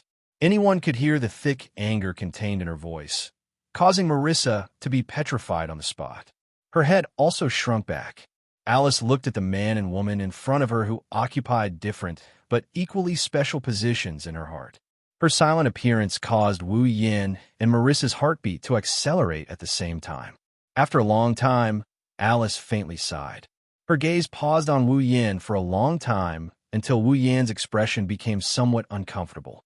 Only then did she bring the puppets around her and descended into the large hole in the roof of her house. Wu Yan and Marissa silently watched Alice return to her house. They looked at each other. For a moment, they didn't know what to say. Hey, little bro from the Yakumo family. As it turns out, Marissa can't keep her silence. She rode her broom and wobbled over to Wu Yan's side as she asked him out of curiosity. What did you do to Alice to make her so angry today? Marissa was a person who often did stupid things. Although Alice's personality was relatively indifferent and casual, how could she not be angry with her ability to be black and white? However, Marissa was certain that she had never seen Alice so angry before. Therefore, Marissa was very curious to the point of gossiping. Just tell me. I won't tell anyone. Believe you? Wu Yan glanced at Marissa. That's not true. With that, Wu Yan pressed down on Marissa, who still wanted to say something, and used a spatial transfer magic to send her away. As for where she was sent to, that wasn't Wu Yan's concern. In any case, she must be in Fantasyland. Looking down at the mansion that was still emitting smoke, Wu Yan hesitated for a moment. In the end, he didn't summon the courage to go down. For now, I'll let Alice calm down. I'll come back in a few days. As soon as he said that, a voice echoed beside Wu Yan. Is that really okay? Wu Yan's anger rose when he heard this voice. He didn't hesitate. He didn't even look at the source of the voice. He reached out his hand and grabbed something beside him. Hey! Wu Yan's speed was very fast. Even Remilia might not be able to react in time. However, the owner of the voice reacted and quickly turned around and flew away. Paparazzi 1. Failing to land a hit, Wu Yan yelled as he chased after her relentlessly. It's all because of you that I ended up like this. How dare you appear in front of me? Hey, you're going too far. Shitoshi Merwin nimbly flapped his wings, causing black feathers to flutter down. He dodged Wu Yan's pursuit and laughed out loud. I only brought you here. You were the one who did everything after that. Also, if I hadn't called Marissa over, you would have been chased around by Alice already. Hearing this, Wu Yan's anger flared up even more. Sure enough, not only did this paparazzi cause my tragedy, he was also peeping from the side. Could it be that he was also there when I did that with Alice? And he even took pictures? Thinking of this, Wu Yan couldn't remain calm. Stop right there. Immediately, a chase unfolded in the sky above the magic forest.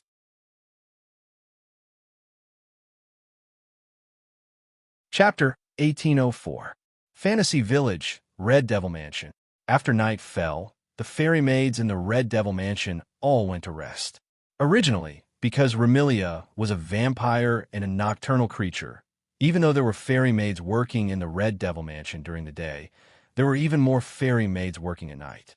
It was impossible for the entire Red Devil Mansion to be quiet at night. However, today was an exception. Due to a certain housekeeper who had been out of control recently, the fairy maids in the Red Devil Mansion were rather tired. On the second day, when the crime of jealousy occurred, Remilius sent out all the fairy maids in the Red Devil Mansion to search for Wu Yin, who had escaped from the crime of jealousy. They searched for him for an entire day. On the third day, when the crime of wrath occurred, Wu Yin had ignited the flames of anger in his heart because of Marissa. He chased Marissa around the Red Devil Mansion and left behind quite a bit of damage during the chase. These had to be repaired by the fairy maids. On the fifth day, when the crime of greed occurred, Wu Yin had provoked the people of Earth Spirit Hall. As a result, Remilius sent all the fairy maids in the Red Devil Mansion to set up a formation and put on an act for quite a while. But that was nothing. What really made these fairy maids so tired was when the crime of gluttony happened yesterday. On that day, these fairy maids were really exhausted. And then there was the next day. They still had to clean up the mess today. Tonight, they were all kneeling. Fortunately, Remilia was also extremely tired and had yet to wake up. It seemed that she would have to rest until tomorrow morning. Therefore, the fairy maids on duty at night were given leave to rest. Of course, there was definitely no time for rest in a certain sect. If one were to ask why, the reason was very simple. There were many fairy maids in the Red Devil Mansion, but there was only one door. If Hong Miling was allowed to rest, who would guard the door? And this. It was also because Hong Miling had never had a holiday. She worked hard at the door of the Red Devil Mansion without complaint. Without time to rest, she could only slack off and sleep. I have to say, China is really miserable at this moment. In the hall of the Red Devil Mansion, only Zui Yi was there. Just like in the morning, he was still holding a broom in his hand and sweeping the stairs. However, on the platform, the mess that could still be seen in the morning had disappeared. The bones, soup, and meat dregs had all been cleaned up. It was as smooth and beautiful as before, not as sloppy as it was in the morning. However, even so, Bui still held the broom and swept every corner of the platform over and over again. His eyes were a little lax, and he seemed to be absent-minded. Looking at the time for the umpteenth time, Zui murmured softly while sweeping the floor. I wonder how Lord Bai is doing. Today was the last day of the 7 deadly sins. In other words, after today, the 7 deadly sins on Wu Yan's body would all recede, allowing Wu Yan to return to normal. However, Zui didn't seem too happy. Instead, his face was full of worry. After all, today was the last sin of the 7 deadly sins. To others, it was really the most dangerous sin. If arrogance made Wu Yan's attitude bad, jealousy made Wu Yan narrow-minded, anger made Wu Yan restless, laziness made Wu Yan let go of everything, greed made Wu Yan insidious, gluttony made Wu Yan suffer. Then, lust made the people around Wu Yan suffer. Therefore, Zui was really worried about Wu Yan going to the magic forest alone without anyone accompanying him. He was worried that Wu Yan would be impulsive and commit an unforgivable crime. There was no other way. There was nothing much in Fantasy Village except for cute and beautiful girls. If Wu Yan couldn't control himself well, then it was very likely that he would cause more trouble than the previous 6 deadly sins, or even cause a fatal disaster. Zui Yi couldn't help but worry, and the facts proved that Zui Ye's worries weren't superfluous. Although Wu Yan could use the hallucinogenic spores and miasma to alleviate the root of the sin in his heart, due to Patrice's suggestion, he didn't become a real bulldozer that would incur the wrath of the heavens. Wu Yan got himself into a bit of trouble with the appearance of the kamikaze Maru. Zui Yi, who didn't know about all this, could only suppress the worry in his heart and continue to scan the platform to waste time. There wasn't much time left before midnight arrived and the day was over. It seemed that Zui Yi planned to wait here until Wu Yan returned. To Sakuya's surprise, before the wee hours of the morning, the door of Scarlet Devil Mansion was opened. Wu Yan shrugged his shoulders as he walked in from the outside, looking very tired. Lord Bai? Zui Yi was slightly surprised. He placed the broom in his hand to the side and disappeared in a flash. When he reappeared, he was already in front of Wu Yan. Hi, Soma. Zui Yi looked at Wu Yan, She asked with a concerned tone. You look very tired. Also, why did you come back early? Wu Yin lifted his head and looked at Sakuya. He took in Sakuya's concerned expression into his field of vision. He suddenly reached out and hugged Sakuya, who was standing in front of him. Ruoye's body clearly stiffened. Her soft body instantly became stiffer than a rock, and a rare blush appeared on her pretty face. She looked around in a panic, and only when she saw that no one was present did she involuntarily let out a sigh of relief. Lord, don't talk. Wu Yin leaned his chin on Zuoye's shoulder and closed his eyes. Don't worry. Although it's not midnight yet, I'm too tired to move my hands. So, can you stay like this and not move? Hearing this, Zuoye's eyes showed a trace of hesitation. However, this trace of hesitation didn't last long. After a few seconds, she became calm again. Zuoye also calmed down. She reached out and gently hugged Wu Yan. This wasn't the first time Zuoye did this. On the first day of Wu Yan's 7 deadly sins, when he suffered the sin of pride, Zuoye also hugged Wu Yan in the same posture. He resisted the sin of pride and almost fainted because of the mental burden. Now, Wu Yan's 7 deadly sins was on the last day. Seeing that dawn was about to arrive, Zuoye hugged Wu Yan in the same posture again. Zuoye couldn't help but wonder if fate was trying to pull the strings between him and Yakumo Bai. Using this posture to announce the beginning of the 7 deadly sins, it also ushered in the end of the 7 deadly sins. It had to be said that even if it was a coincidence, Zuoye felt that it was very meaningful. With this thought in mind, Zuoye hugged Wu Yan tighter and tighter. It was as if she was worried that the warm embrace would disappear. Feeling Zuoye's strength, Wu Yan took a deep breath and said in a voice as soft as a mosquito, The smell on Zuoye's body is really nice. Zuoye's beautiful face was inevitably dotted with a little blush. It was very cute. However, in the next moment, Wu Yan's other words made Zuoye's heart tremble. I realize that I seem to like you a little. Tell me, what should I do? Zuoye's heart suddenly trembled. Her pair of eyes slightly widened. What does this mean? Is this a confession?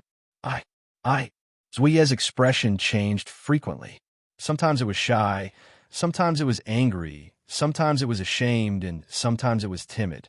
The emotions she revealed were almost as rich as her previous life.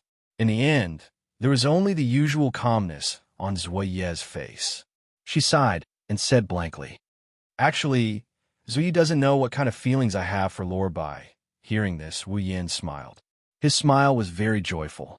Zuoye, who thought that Wu Yan was laughing out of anger because she did not respond, actually felt timid. That, Lord Bai, to be able to make the perfect and elegant head maid go from being enemies when they first met to not even knowing if she likes me in less than 10 days. Before Zuoye could say anything, Wu Yan interrupted her with a smile. I should be honored, right? With one sentence, the timidity and confusion in Zuoye's heart were swept away. A gentle expression appeared on her face. There's a secret that I have never told anyone after coming to Fantasy Village, Wu Yan said in a very gentle voice in Zuoye's ear. My real name is Wu Yan. Zuoye repeated this name over and over again. She engraved it deeply into her memory and heart. In the vast hall, a man and a woman hugged each other. They did not separate until the clock struck midnight.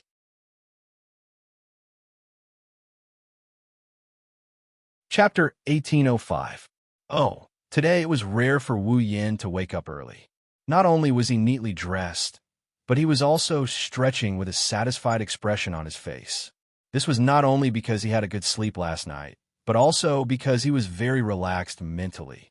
7 days ago, on the morning when the 7 sins first started to take effect, Wu Yan did not notice any changes in his body.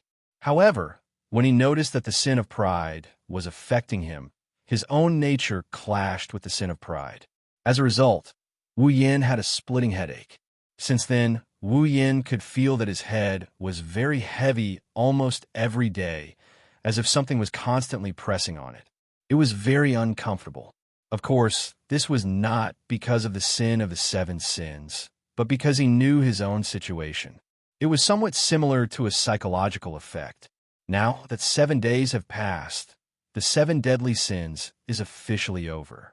Whether it's a psychological effect or the influence of the root of the 7 deadly sins, Wu Yin felt very relaxed.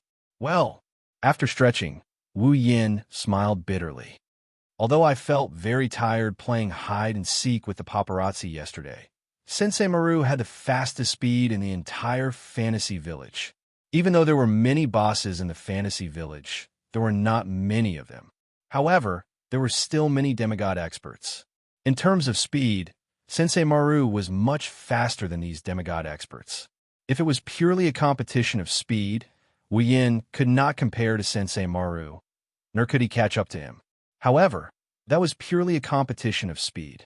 Don't forget, Wu Yin had the magic of space teleportation. In the hands of Wu Yin, no matter how fast Sensei Maru was, there would be a time when he would be caught up. Therefore, yesterday, Sensei Maru was tragically caught by Wu Yin. After catching Sensei Maru, Wu Yin wanted to directly get rid of this scourge.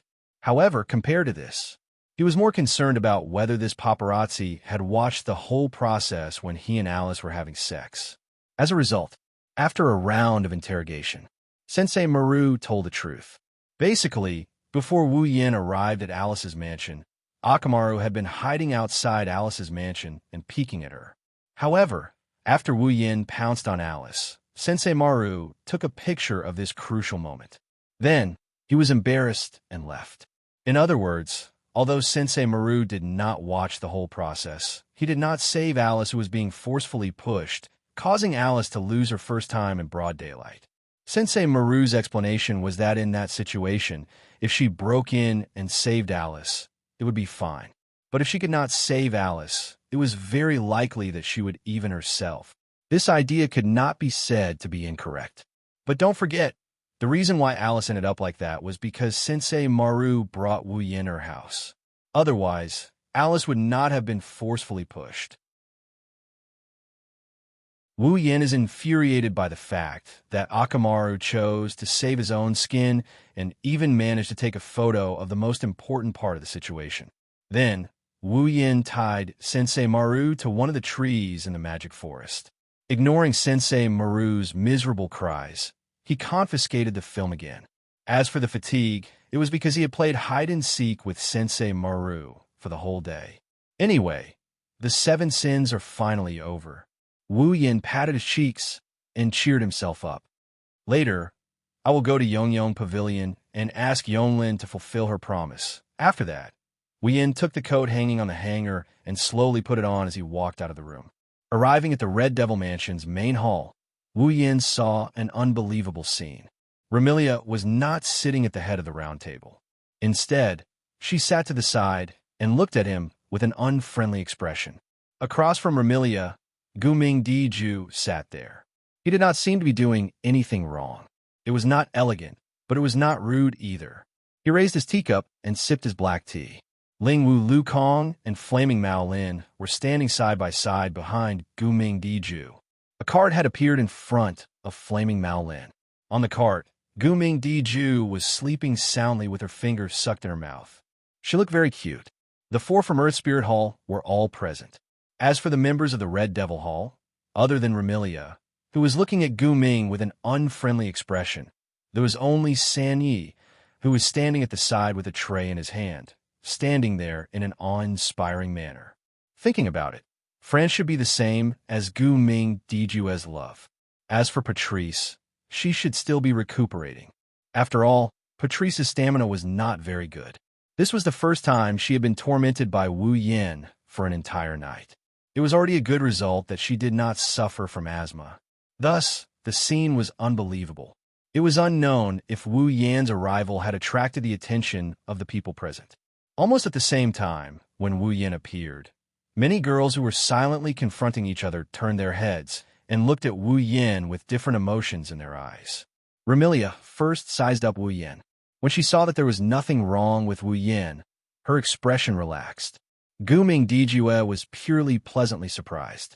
He even had a trace of expectation, as if he had seen a friend he had not seen in a long time. Spirit Crow Lukong and Flame Cat's expressions were rather strange. They seemed to be in disbelief and curiosity. Their gazes were constantly sizing up Wu Yin as if they wanted to see if there was anything wrong with Wu Yan's body. It was very suspicious. As for Ruoyi, she stared at Wu Yin, who walked in. Her eyes were slightly moved. Under the gazes of the girls, Wu Yin scratched his face. Under the gazes of the girls, he walked out of the corridor and arrived at the platform. That Guming Dijue was the first to speak. Are you all right? How do you feel? Ramilia also spoke up, unwilling to be outdone.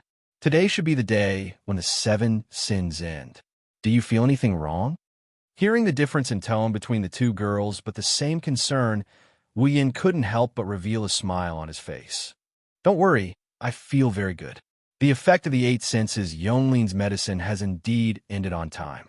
There are no accidents. Don't worry. Hearing this, Ramilia and Guming Dijue did not seem to believe him. They looked at Wu Yin suspiciously, which made Wu Yin smile helplessly. At the same time, another intense gaze was cast on Wu Yin. Wu Yin turned his head in confusion. Then, he met Ruo Ye's eyes that were filled with concern, sizing him up and a trace of doubt. In response, Wu Yin just blinked and gave Ruo Ye a lecherous smile, which made Ruo Ye blush. Obviously, from Wu Yan's wretched smile, Ruo Ye remembered what happened last night. It was not a big deal. The two of them had been hugging each other for more than an hour. Zui Yi had never had such intimate contact with a member of the opposite sex before, nor had he encountered such a thing. Naturally, Zui Yi felt that it was inconceivable for him to hug a member of the opposite sex in a hall for over an hour without saying a word. It also made Zui Yi feel rather ashamed. Ramilia, who did not know all this, but observed Wu Yin and Ruo Yi flirting with each other. She frowned. Sure enough, there is still something strange.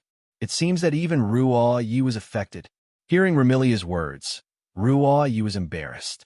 Only Wu Yin shrugged at Ramilia. Okay, there is nothing strange about me. Ruo Yi is not. Ramilia's face was still full of doubt, but she didn't continue asking. She nodded nonchalantly and fell silent. Seeing this, Wu Yin turned his head and looked at Guming Dijue, who was looking at him. He smiled apologetically. I'm sorry to have caused you trouble these 2 days. No, it's nothing. Guming Dijue seemed to be slowly letting go of his restraint.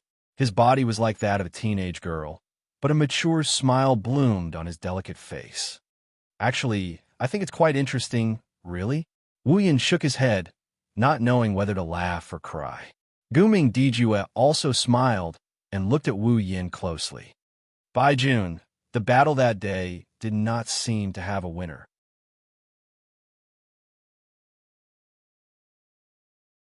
Chapter 1806.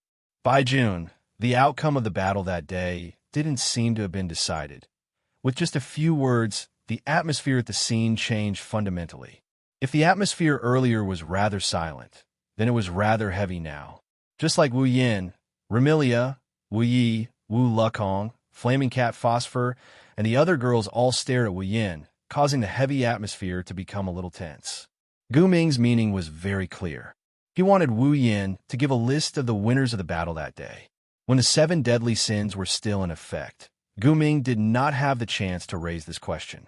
However, now that the effects of the 7 deadly sins were over, Gu Ming could not wait to raise it. Needless to say, Gu Ming was definitely looking forward to it. He was looking forward to Wu Yin choosing Earth Spirit Hall and living there with him. Other than Gu Ming, Wu Lekong and Flaming Cat Phosphor were also looking forward to it. This was not because Wu Lekong and Flaming Cat Phosphor were looking forward to Wu Yin living in Earth Spirit Hall. They were just thinking for their master.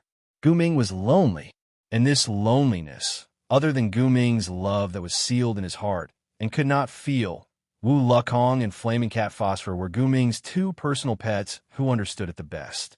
Wu Lekong and Flaming Cat Phosphor could clearly feel that ever since they met Wu Yin.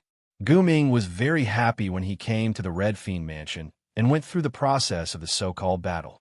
Indeed, these 2 days, Guming Diju was indeed very happy. On the first day at the Red Fiend Mansion, Guming only kept changing his clothes in an attempt to win Wu Yan's favor. On the second day, because of the original sin of gluttony, he took care of Wu Yan for an entire day. It looked very tiring. However, Wu Lukong and Flaming Cat Phosphor understood. Guming's Diju had actually been enjoying himself. In the past, he could only stay in Earth Spirit Hall. Compared to the days of reading books alone, Guming was very happy even though these 2 days were very tiring. Therefore, Guming Diju was also looking forward to inviting Wu Yin to stay in Earth Spirit Hall. To accompany him, Spirit Crow Lukong and Flaming Cat Phosphor knew that their master had high expectations for them. Only then would he look at Wu Yin with the same expectant gaze. Compared to Guming Diju, Ling Wu Lu Kong, and Flaming Cat Phosphor, Remilia's expression was clearly nervous. Even Zuiye's body had unknowingly tensed up. Just like Guming Diju, Ling Wu Lu Kong, and Flaming Cat Phosphor, Remilia and Pai Yi were also looking forward to it. He was looking forward to Wu Yan's rejection. Wu Yan lowered his head and muttered to himself under the gazes of the young ladies. When the young ladies began to grow anxious, he let out a few helpless chuckles. Hearing this laughter, Gu Ming felt his heart sink. She already knew what choice Wu Yan would make. Ju, I'm very sorry.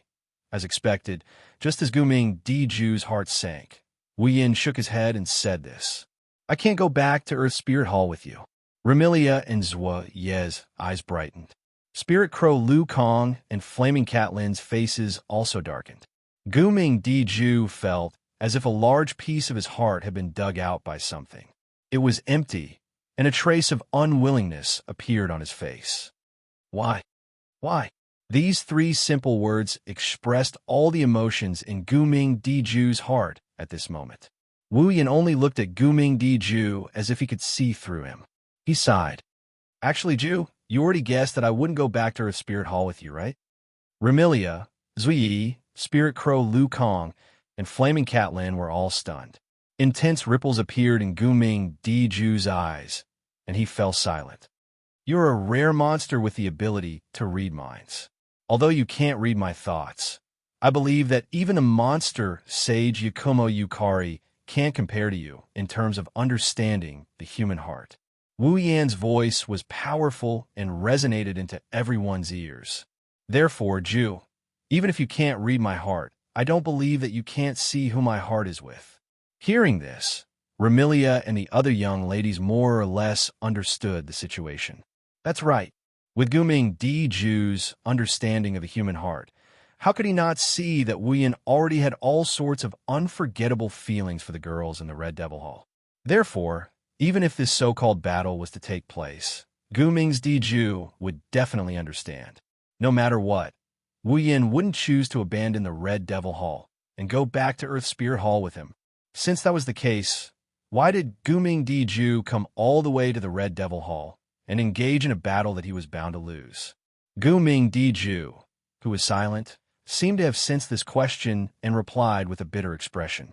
Understanding is one thing. Anticipating is another. Even if I understand this reality, I still want to try and see if I can make you choose Earth Spirit Hall. This time, it was Remilia and the others' turn to be silent. Ju. At this time, Wu Yan spoke. I remember you said that you did all this just to be friends with me, right? Gu Ming Diju nodded heavily. He nodded without a trace of confusion. He was very determined. Yes, I just want to be friends with you. I also want to be friends with you. Wu Yan met Gu Ming Diju's gaze and said with a smile, although I can't go back to Earth Spirit Hall with you, I recognize you as my friend. Hearing this, Gu Ming Diju's face was first stunned before a joyful expression appeared. Really? Of course. Wu Yan replied without a trace of confusion. He was very determined. Even if I can't go back to Earth Spirit Hall with you, how can I not see the care you have taken for me these days? Then, Gu Ming Diju asked with a bit of unease. What do you mean? The winner of this battle has been decided from the beginning. There is no loser. Wu Yan smiled gently. If you welcome me, I will go to Earth Spirit Hall as a guest when I have time. At this moment, Gu Ming Diju's heart was filled with warmth and joy. A joyful smile hung on her face. Really? You don't believe me? Wu Yan blinked. Do you want me to remove my electromagnetic barrier and let you read my heart? No, no need. Gu Ming Diju slumped in his seat as if a heavy burden had been lifted off his shoulders. He stared at Wu Yan. There was only one feeling left in his eyes, face, and heart. Joy. I believe in you.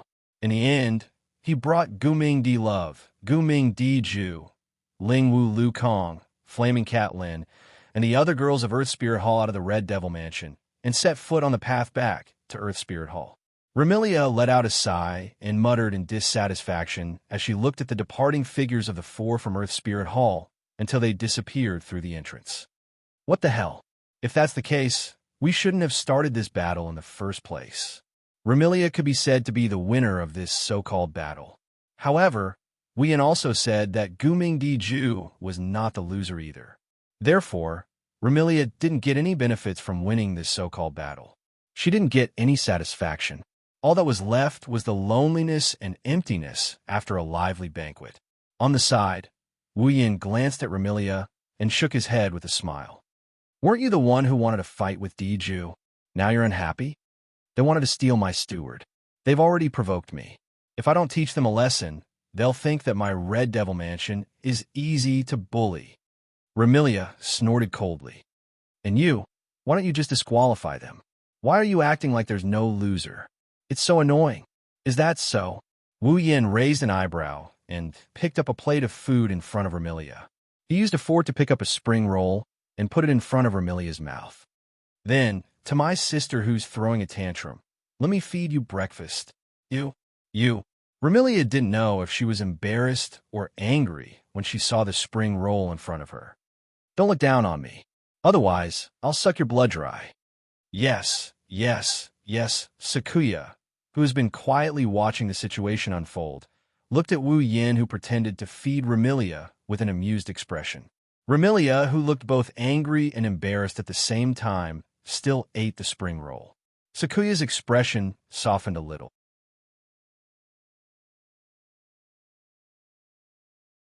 Chapter 1807. Fantasy Village, Lost Bamboo Forest. In a misty bamboo forest, it was as if there was no way for life to spread within it, giving people a lifeless feeling. Once one entered this bamboo forest, it was very likely that one would never be able to come out again, and it was extremely easy to get lost in it. Presumably, no one would come to visit on a normal day. It also seemed that there were no animals in the lost bamboo forest. At least, other than the whistling of the wind and the rustling of the bamboo trees, no other sounds could be heard in the lost bamboo forest. Wasn't this still lifeless? Compared to the lost bamboo forest, the magic forest that was full of miasma and spores at least had mushroom monsters and magic users who cultivated and lived in it. It was not as lifeless as the lost bamboo forest. At a certain moment, in an empty space outside the lost bamboo forest, a figure silently appeared here, raised his head, and looked at the lost bamboo forest in front of him. It's still like a bamboo forest used to test one's courage, as always. Wu Yin, who came to the lost bamboo forest by himself, when he saw the bamboo forest that looked like it had been a long time since he last came here. That was the first thing he said. Fortunately, I've been to the Forever Pavilion before, otherwise I can't guarantee that I can find a way inside again. The reason why it was easy to get lost in the lost bamboo forest was because the bamboo trees here grew very fast, and the terrain was quite strange. The two complemented each other, causing the environment of the lost bamboo forest to change almost every day. Even people who had been there many times could not guarantee that they would not get lost. However, the only thing that changed in the lost bamboo forest was the bamboo trees and the environment. The terrain would not change every day, and the bamboo trees would not move, but it was easy to get lost. Therefore, even if the path in the lost bamboo forest was changed, the Forever Pavilion would always be in the same place. It would not run or jump. Wu Yin, who had been to the Forever Pavilion once, could use the coordinates in his memory to use spatial magic to teleport to the Forever Pavilion in one go. Let's hope that Yonglin will keep her promise. After saying that, strands of mana flowed out from Wu Yan's body as he activated spatial teleportation once more. His body then merged with space and disappeared. When it appeared again, the place Wu Yin came to was the same mountain path that he had taken with Patrice and Alice 7 days ago when they were searching for the Forever Pavilion. On the narrow mountain path, surrounded by a bamboo fence, Wu Yin stood at the same place he had been 7 days ago and looked ahead. Wu Yin saw a strange house built in the style of an ancient Japanese house. It was built with bamboo, wood, and thatch. There was not the slightest trace of history. Forever Pavilion. The destination was clearly right in front of him, but Wu Yin only glanced at the Forever Pavilion before turning his gaze to the front. That was the end of the mountain path. After that, even if they entered the Forever Pavilion. However, at this very moment, at the end of the mountain path, a figure that seemed to have been standing there since the beginning occupied a corner. She was wearing a nurse's cap on her head and a cheongsam dress that was half purple and half red on her upper body. Her lower body was also the same color, but the colors on both sides were switched. The dress was embroidered with various patterns, which looked very strange. Her long silver hair was tied into a braid, hanging behind her back, and the ends were scattered casually. There was a hairband tied around it, looking very casual. It also looked like she was carefully dressed up. Such a young girl occupied a corner at the end of the mountain path. Standing in front of him, Yonglin. After 7 days, they met again. Yonglin was still the same as 7 days ago. She gave people a feeling of unfathomable, capable, and dangerous with a hint of awe-inspiring feeling. However, this time, Yonglin only stared at Wu Yin, who was standing in the middle of the mountain path. There was no hostility, malice, or kindness in her eyes. There was only calmness. Wu Yin didn't speak either. He fearlessly looked at Yonglin's eyes that were so calm that it was frightening. He didn't say a word. For a moment, neither of them said anything. Neither of them did anything. It was as if they were very arrogant. Or rather, they only had eyes for each other. They didn't speak for a long time, which made the scene quite strange. After a while, Yonglin finally spoke. Looking at you, it seems like you've been living a good life recently. Living a good life? Wu Yin pursed his lips. That's all thanks to you. You're calmer than I thought. Yonglin said with surprise and admiration. I thought you would hate me. Should? Wu Yin raised his eyebrows and said with a half smile. It turns out that our moon mind also has times when it uses words like should that are uncertain. I've told you that I'm not the moon brain anymore. I'm just a doctor now. Yonglin replied faintly and glanced at Wu Yin. 7 days have passed. The effect of the medicine you took has disappeared. According to our agreement, I'll not only let you enter Yonglin Pavilion, but I'll also do my best to help you with one thing. Wu Yin furrowed his brows. Aren't you worried that I'll find a way to detoxify the medicine you gave me after I go back? Aren't you worried that I won't suffer the root of the 7 deadly sins in these 7 days? Oh, Yonglin looked at Wu Yin with interest. Then, will you do it? What do you mean? Wu Yin's frown deepened as he mocked her. Will you believe me if I say I won't? Yonglin nodded in the face of this question. I believe you. Wu Yin was stunned and didn't respond. The best way to judge a person's character is not to analyze, but to understand. Yonglin said slowly. When it comes to you, I admit that I know a little about you. Understand? A little? Why? Am I familiar with you? Yonglin shook her head as if she saw Wu Yin's confusion. Don't think so highly of me just because of the title Moon Brain. I've told you that many things are not as complicated as you think. I just don't feel that you're a treacherous villain. Yonglin turned around. Come in with me. Seeing Yonglin leave behind a sentence and walk towards the Forever Pavilion without looking back, Wu Yin pondered for a while, lifted his feet, and followed her resolutely.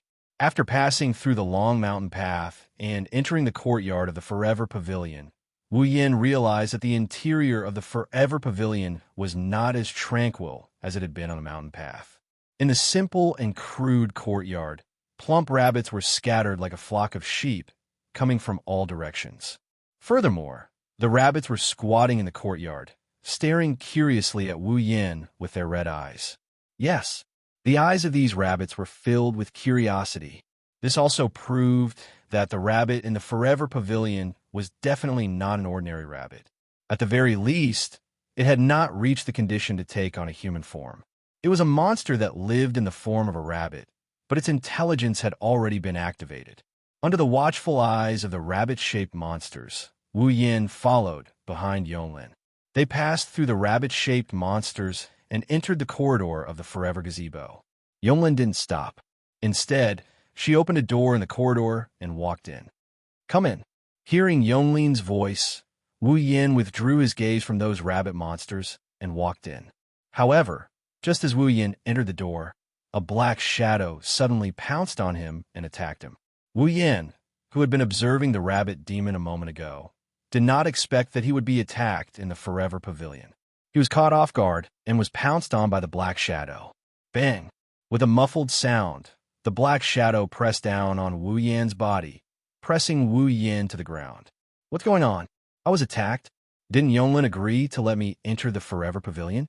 How could they still be attacked? Could it be that Yonglin went back on her words?"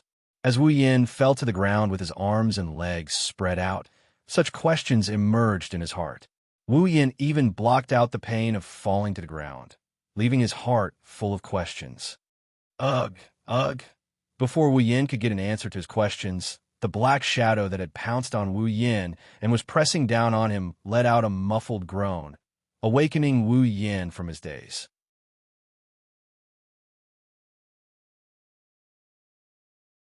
Chapter 1808. Bang! With a dull thud, Wu Yin, who had been pounced on by the black shadow, fell to the ground. The pain had already been covered by the questions in his heart.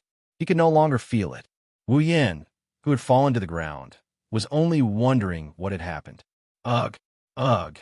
A dull groan came from the black shadow, pressing down on him. It sounded like it was in pain. Wu Yin only felt that the black shadow, pressing down on him, seemed to be very soft. No, it was really soft. The other party was pressing down on him. How could Wu Yin not feel it? At that moment, Wu Yin quickly raised his head and looked in front of him.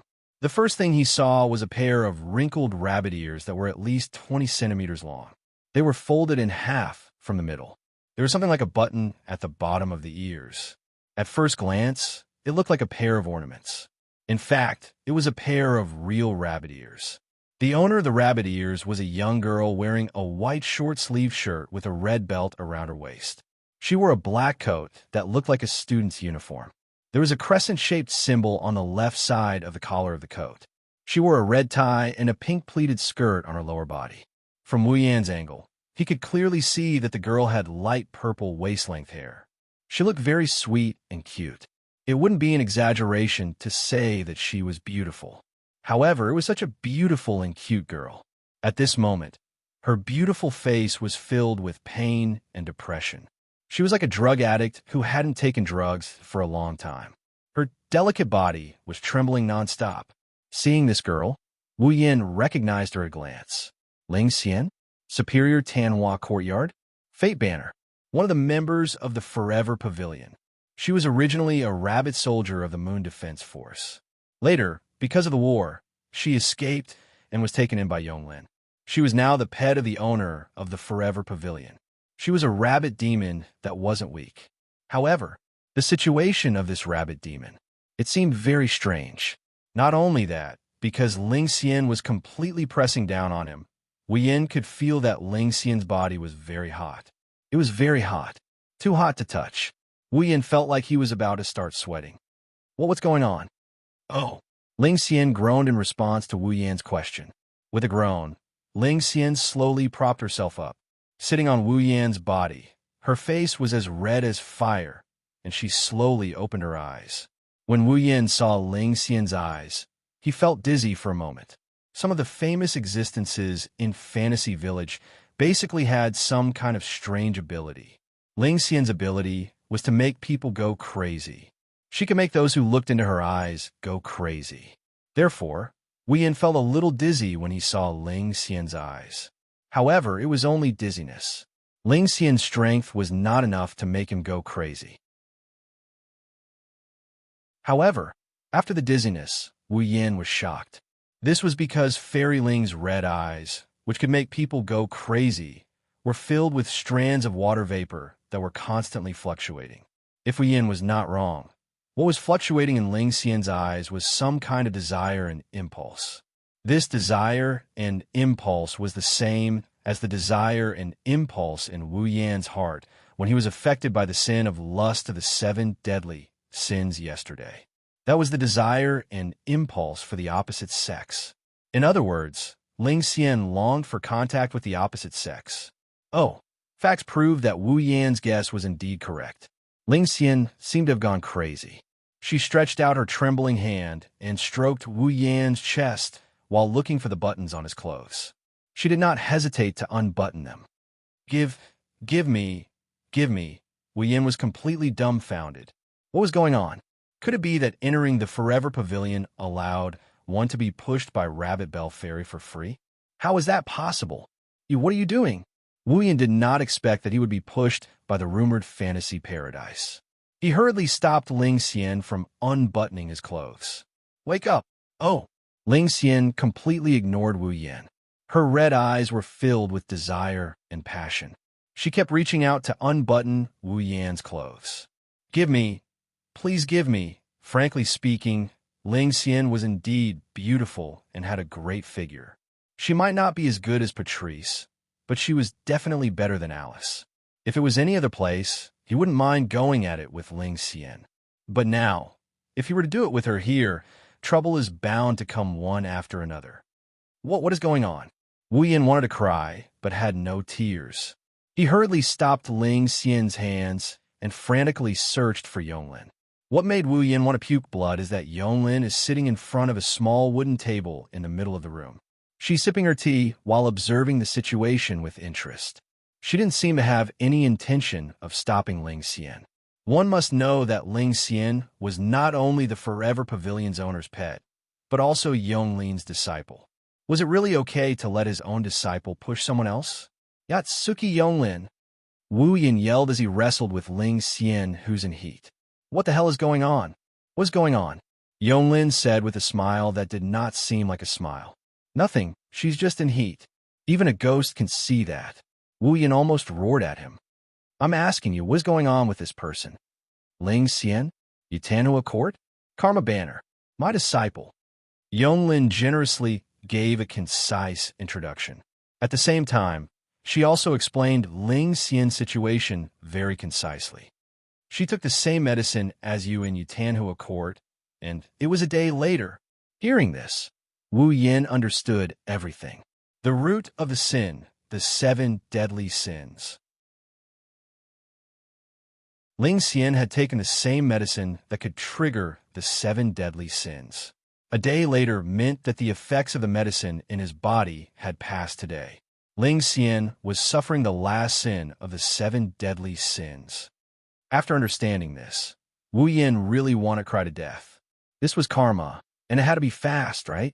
Yesterday, he had forced himself on Alice, and today, this submissive bunny had forced herself on him, being forcefully pushed down by a rabbit. This was intolerable. After understanding Ling Xian's situation, Wu Yan did not hold back. Buzz, the surrounding space, fluctuated and Wu Yan, who was under Ling Xian, disappeared. Ling Xian, who was sitting on top of Wu Yan, was caught off guard and fell to the ground. Buzz, the surrounding space rippled again, and chains glowing with purple light extended out of the spatial ripples, wrapping around Fairy Ling with crisp sounds of collisions. Ding! Then, the purple chains tightened and bound Ling Xian. Ugh! Ling Xian let out a muffled groan as she twisted her body in unbearable pain. Give you my ass. Wu Yan, who appeared not far away, complained and looked at Yonglin unkindly. I say, what is going on? Are you angry? Yonglin did not answer his question and tilted her head suspiciously. Shouldn't you men be happy about this kind of thing that comes to your door? Unfortunately, I just can't bring myself to be happy right now. Wu Yan asked in a depressed manner. Why did you give your disciple that kind of medicine? Is it that hard to guess? Yonglin said, as if it was a matter of course. Of course it is to test the medicine. Test the medicine? Wu Yan flinched at her words. Didn't you use me to test the medicine? The human body is a very mysterious existence. Some people have high immunity. Some people have low immunity. Some people can be cured by drinking a certain kind of medicine. Some people will poison themselves to death if they drink the medicine of others. Yonglin replied, a drug may have one effect on you, but it may have another effect on others. Is it strange to let different people drink the same drug for an experiment? Indeed, Yonglin was right. Just like a medicine that could cure a certain disease, it naturally had to be tested on different patients. Only when it was confirmed to be effective on every patient could it be used officially. Therefore, Wu Yin had nothing to say. He could only mourn for Ling Xian. Not only was she often bullied by others, even her own master used her to test medicine. She was really pitiful.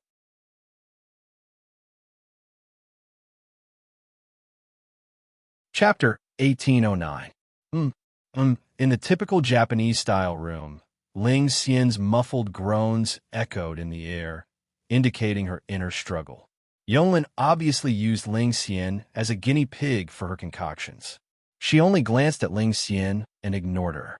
Wu Yin couldn't help but sigh at how shameless the people in Jinsokyo are. Yonglin took a sip of tea, and she didn't even look at Wu Yin.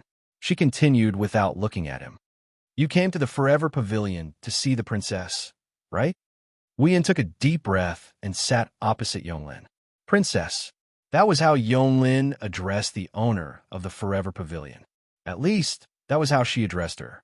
Yonglin had the highest combat power in the entire fantasy village, and her intelligence was unrivaled except for Yonglin. However, the owner of the Forever Pavilion was not Yonglin in name. Yonglin was from the moon, and the princess that she spoke of was not just an honorific title, but a real one. The owner of the Forever Pavilion was once a princess of the moon. Yonglin did not expect Wu Yin to answer her question. She spoke as if she was sure that Wu Yin was here to see the princess of the Forever Pavilion. That was what he said. I said that as long as you help me test my medicine, I will do my best to help you complete your purpose of coming to the Forever Pavilion. However, I have to tell you something first. Yonglin put down her teacup slowly and looked up at Wu Yin. Her eyes suddenly became sharp, and a monstrous aura was released. It turned into a sense of oppression. It filled the entire room. If you do anything harmful to the princess, I don't mind letting you try it. Live. What a painful process it will be. Along with this sentence. Her aura was like a stormy sea that roared in every corner of the room. Creaking noises could be heard from the space, and the ground began to shake slightly. Ling Xian, who was struggling, held her breath. The desire and impulse in her eyes subsided at a speed visible to the naked eye. It was replaced by fear. Wu Yin felt his body become very heavy, as if an invisible mountain was pressing down on him, causing his shoulders to sink. If it was someone else, even if they were also at the peak of the 9th stage and were only one step away from the demigod level, they would have collapsed to the ground under Yonglin's aura. Yonglin wasn't an ordinary demigod expert. She was a truly powerful existence who had walked a considerable distance in the demigod realm and was constantly shortening the gap between her and the divine realm. At the demigod level, even a difference of one level could be described as heaven and earth. How could the aura of Yonglin, who was at level 95, be so easy to withstand? To put it bluntly, under Yonglin's aura, even those who had just advanced to the demigod level would break out in cold sweat, let alone a mere 9th stage. However, Wu Yin was also not an ordinary peak 9th stage powerhouse. He had many trump cards. It might be difficult for the current Wu Yin to challenge a demigod, but it was not an exaggeration to say that he was invincible except for the demigod level and the demigod level. In addition, Wu Yin also had Violet's Red Jade mode, which was his final trump card. He could transform into a powerhouse at the same level as Yonglin at any time and compete with her. Therefore, this aura that should have been impossible for a 9th stage powerhouse to withstand was forcibly withstood by Wu Yin. Raising his head, his wine-red eyes didn't show any fear towards Yuren's words. He also didn't show any anger towards Yuren's sudden outburst. Instead, he used an unusually calm expression to look at Yuren's sharp eyes. He didn't look calm, but he didn't seem affected by her words either. This surprised Yonglin a little, and her mind started to think quickly. This person was not as simple as his appearance suggested. Moreover, Yonglin vaguely felt that if she attacked this man who didn't seem to be a threat to her, she would have to pay a certain price. Yonglin's impression of Wu Yin increased by a few levels. She looked at Wu Yin from a sharp gaze to one full of meaning. Almost forgot. You have a close relationship with Yakumo Yukari. You can't be a simple person. Yonglin withdrew her aura bit by bit. She only stood up when all of her aura was withdrawn into her body. Remember what I just told you? Yonglin emphasized this point. She turned around and walked to the corridor. I'll take you to the princess. Wu Yin didn't say anything, but he secretly sighed in relief. He stood up, and he ignored Ling Xian, who was struggling and whimpering behind him. He followed Yonglin out of the room. Walking along the corridor made of wooden planks, Wu Yin looked at Yonglin's back and fell into deep thought. Yonglin walked in front of him in a carefree manner. Yonglin said that as long as he helped her test the medicine, she would do her best to help Wu Yin achieve his goal of coming to the Forever Pavilion. However, even though there was such a promise in it, Yonglin Yagi gave him a show of strength when she mentioned the princess of the Forever Pavilion. Although the warning did not take effect, he could see a problem from this. If he really did harm to the owner of the Forever Pavilion, Yonglin would not mind breaking the promise. Powerful people were prideful. Yonglin was the same. Otherwise, during the Second War on the Moon, Yukari would not have used a trick to steal a bottle of wine from the moon to attack Yonglin. She used it to mock Yonglin and the people of the moon for their miscalculation.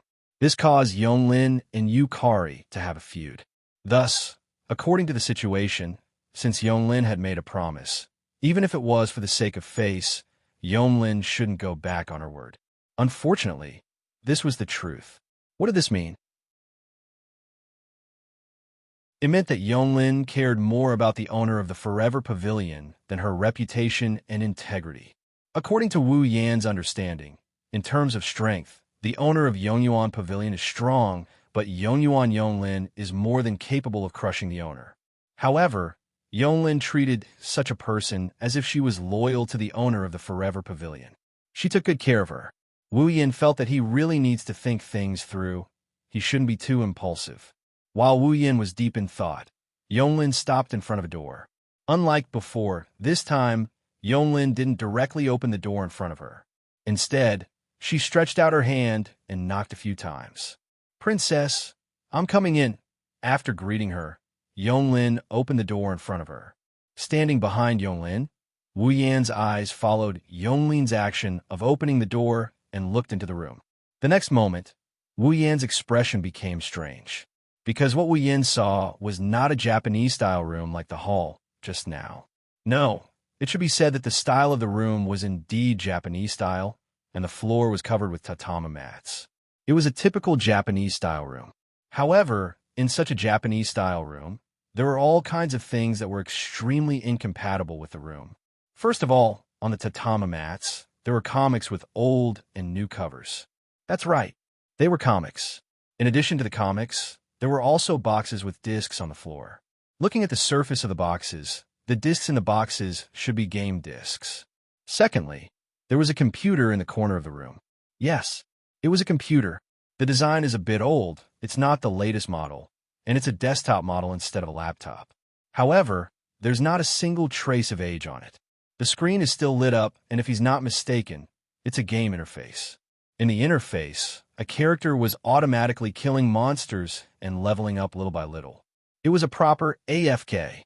How could such a scene not be out of place in this ancient Japanese-style tatami room?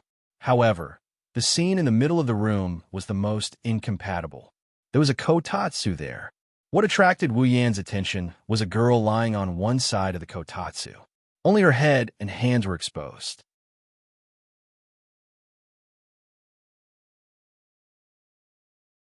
Chapter 1810. She was an extremely beautiful young girl. She was wearing a pink top with a white shirt underneath. There was a big white bow tie tied up with a ribbon on her chest. The buttons on the shirt were a row of small white bow ties. The sleeves were very long and could easily cover the young girl's hands inside. On the two long sleeves, there was some kind of orange-yellow pattern. The left sleeve was embroidered with the moon and clouds, while the right sleeve was embroidered with the moon and mountains. The young girl's lower body was wearing a dark red skirt. The skirt was embroidered with the moon, cherry blossoms, bamboo, red leaves, plum blossoms, and other golden patterns. Inside the skirt, there seemed to be a white inner skirt. From the outside, one could see a little bit of the white inner skirt peeking out from the edge of the dark red skirt. Moreover, the inner skirt seemed to be decorated with translucent parts, making the whole skirt very long. It was so long that even if it was dragged on the ground, part of it could be unfolded. He was dressed in a Japanese style. However, on this Japanese-style dress, there were also lotus leaves, bow ties, and other elements of the Western-style dress. In addition to the dress, the young girl also had long, straight black hair that was over her waist. It was extremely soft and even flashed with arcs of light. There was a hairpin on the side of the long, straight bangs. The bangs were so long that it could cover her eyebrows. To sum it up, this whole body could be said to have the image of Yamato Nadeshiko. At first glance, she looked like a very noble young girl. It was believed that anyone who saw such an extremely beautiful and noble young girl would definitely feel that Hachiai Yonlin's name was the best word to describe this young girl. Princess. This was indeed a beautiful Princess Royal Highness. However, looking at this beautiful Princess Royal Highness, the corner of Wu Yan's mouth was twitching. There was no other reason. This noble Princess Royal Highness, at this moment, was nestled in the quilt, lying on her side like an abandoned house. Her soft long hair was spread on the tatami without the slightest bit of tidying. She looked like she couldn't wake up. Not only that, part of the bright clothes on this noble Princess Royal Highness was messy, exposing her entire abdomen. Her sleeping posture was a bit sloppy.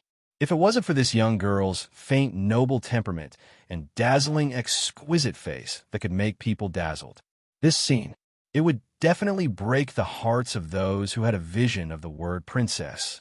Not to mention Wu Yan. Even Hachiai Yonlin's eyes twitched slightly. The enigmatic expression on her face suddenly disappeared.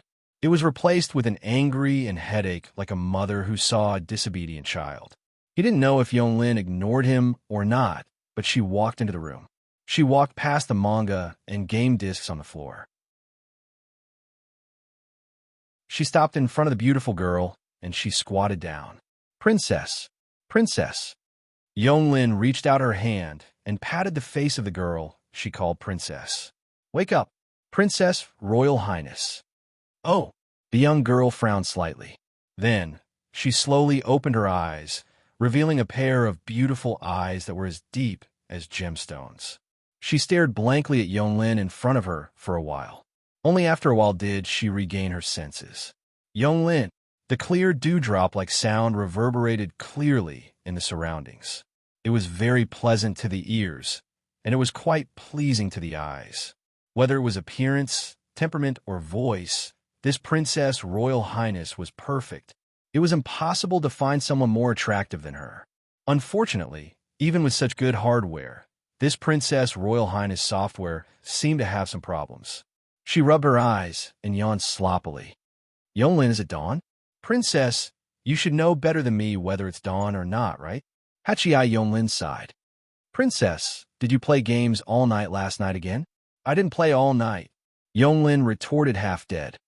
This time, I went to bed before the sun rose. That means even if you didn't play all night, you still stayed up late? Hachiai Yonglin said with an unfriendly expression. Looks like I'll have to confiscate some of your games and comics to make you behave.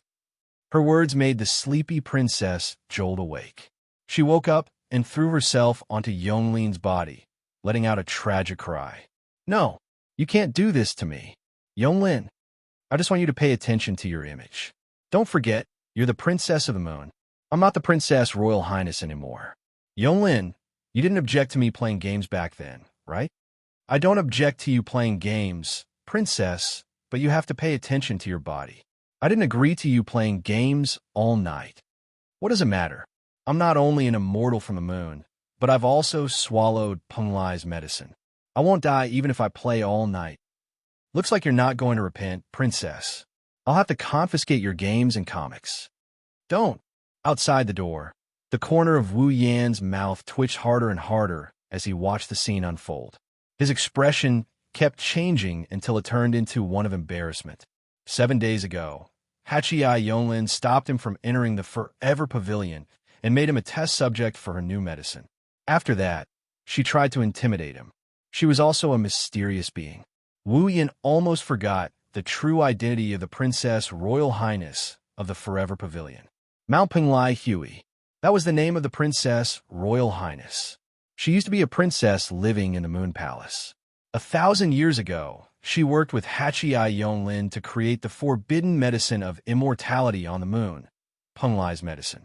She violated the moon's taboo and was exiled to the earth. Because Yonglin was the head of the moon, she was very influential on the moon. Her status was much higher than Hui of Penglai Mountain. She was very important to the moon. Therefore, Yonglin was not judged by the moon. Only Hui of Penglai Mountain was punished and exiled to the ground. Therefore, Hachii Yonglin had always felt guilty toward Mount Penglai Hui. On the other hand, Mount Penglai Hui, who was exiled to the earth, was grateful and attached to the humans who had taken care of her. Because of her identity as a princess on the moon, she had been deeply involved in intrigue and yearned for life on the earth. Therefore, after her sentence was over, she chose to stay on the earth. Hachii Yonglin, who came to welcome Mount Penglai Hui, understood this. Plus, she felt guilty toward Mount Penglai Hui. She betrayed the moon on the spot, killed the moon messenger, and stayed on the earth with Mount Penglai Hui until now. Therefore, the Forever Pavilion was born. Wu Yin knew all of this. However, Wu Yin had forgotten that Mount Penglai Hui had another identity in addition to her identity as a princess of the moon. Princess Neat. She had lived in the Forever Pavilion for thousands of years. In these thousands of years, she had almost never left the Forever Pavilion. She had never stepped out of the house, causing Mount Penglai Hui to become a lazy, closed-door person who loved to surf the internet and play games. She liked to hide in the heater and sleep in bed. This was all that Mount Penglai Hui had now. Due to her guilt toward Mount Penglai Hui and having lived together for thousands of years, Hachii Yonglin's feelings for Mount Penglai Hui were no longer as simple as guilt. Instead, she was like a mother who loved her children, treating Mount Penglai Hui as her daughter. Wasn't this scene in front of her a mother who had a headache for her daughter, who didn't want to make progress and played games all day? Unfortunately, this daughter of his was more difficult to educate than he had imagined. No matter what, princess, you should tidy up your image first. Looking at Mount Penglai Hui's pitiful appearance, her clothes were messy, and her hair was messy. As if she had just woken up, Hachii Yonglin sighed again, as if she had given up. There are guests today. Mount Penglai Hui, who was pretending to be pitiful, was stunned. Guests? Only now did Mount Penglai Hui notice Wu Yin standing at the door with an embarrassed expression. That pitiful appearance suddenly froze on her face. Ha! Looking at Mount Penglai Hui's stiff expression, Wu Yin laughed dryly a few times. Hello. Mount Penglai's Hui finally reacted, sizing up his own sloppy appearance. Wah! The sorrowful cry of the squatting princess resounded through the sky.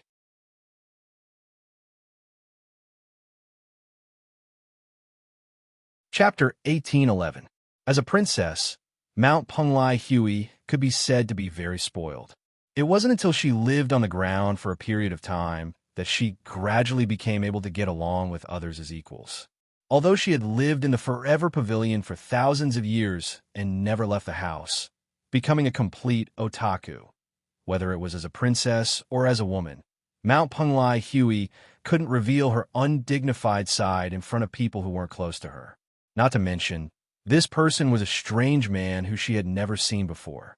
Unsurprisingly, Mount Penglai Hui's delicate and beautiful face turned black, white, green, and purple after realizing that there was a strange man at the scene. It was very wonderful.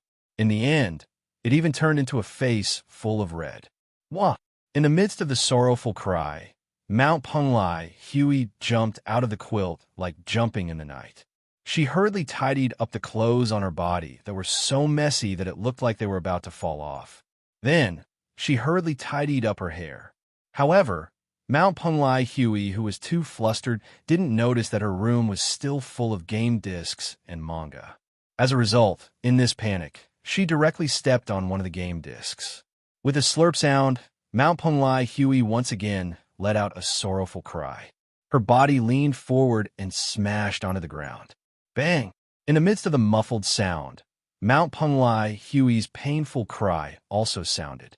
That posture with her face on the ground made Wu Yin and Yonglin, who were watching this scene, feel very painful on their faces. Wah! Mount Punglai Huey miserably covered her face and sat up.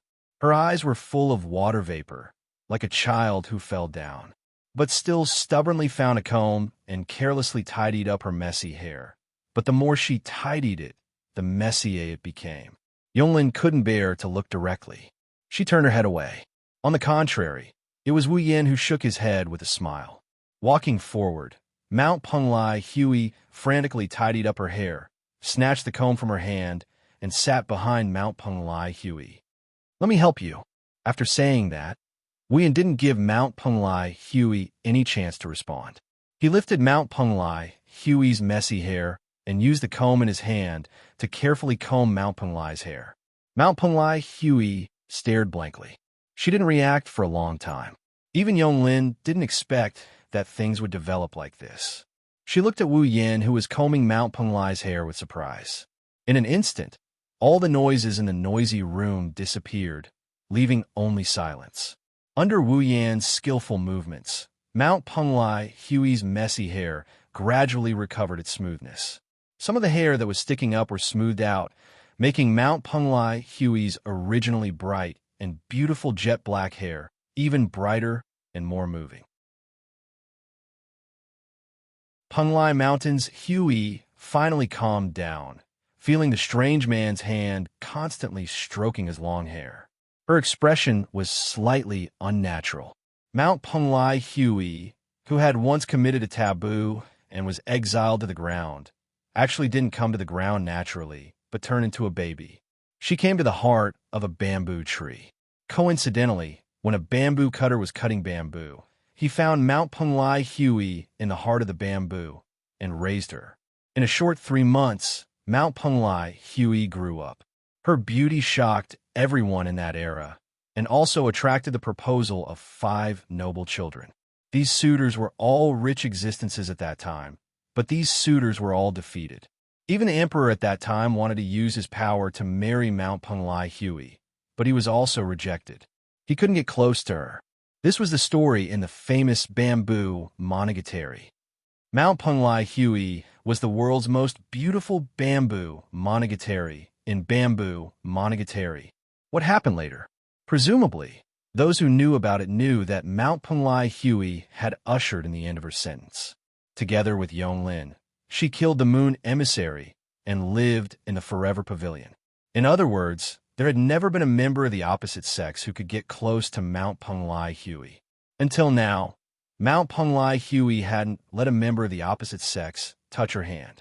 Now, a strange man who she just met and didn't even know his name made an extremely intimate action like combing her hair. How could Mount Punglai Huey, who hadn't had intimate contact with the opposite sex for many years, be natural? From his point of view, Wu Yin was indeed very lucky. He did something that the royal family of the world couldn't do 1,000 years ago. Of course, compared to being unnatural, Mount Punglai Huey was more curious and puzzled. "You are. Didn't Yonglin already say it?" Wu Yin didn't even look at Mount Punglai Huey and continued to comb Mount Punglai Huey's long black and soft hair. "I'm just a guest." Hearing this, Mount Punglai Huey's heart was slightly surprised, and a trace of unwillingness emerged.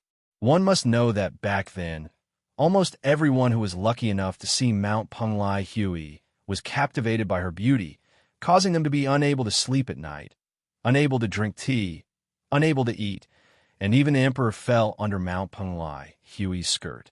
Now, a man was indifferent to her beauty. It's no wonder Mount Punglai Huey felt unconvinced.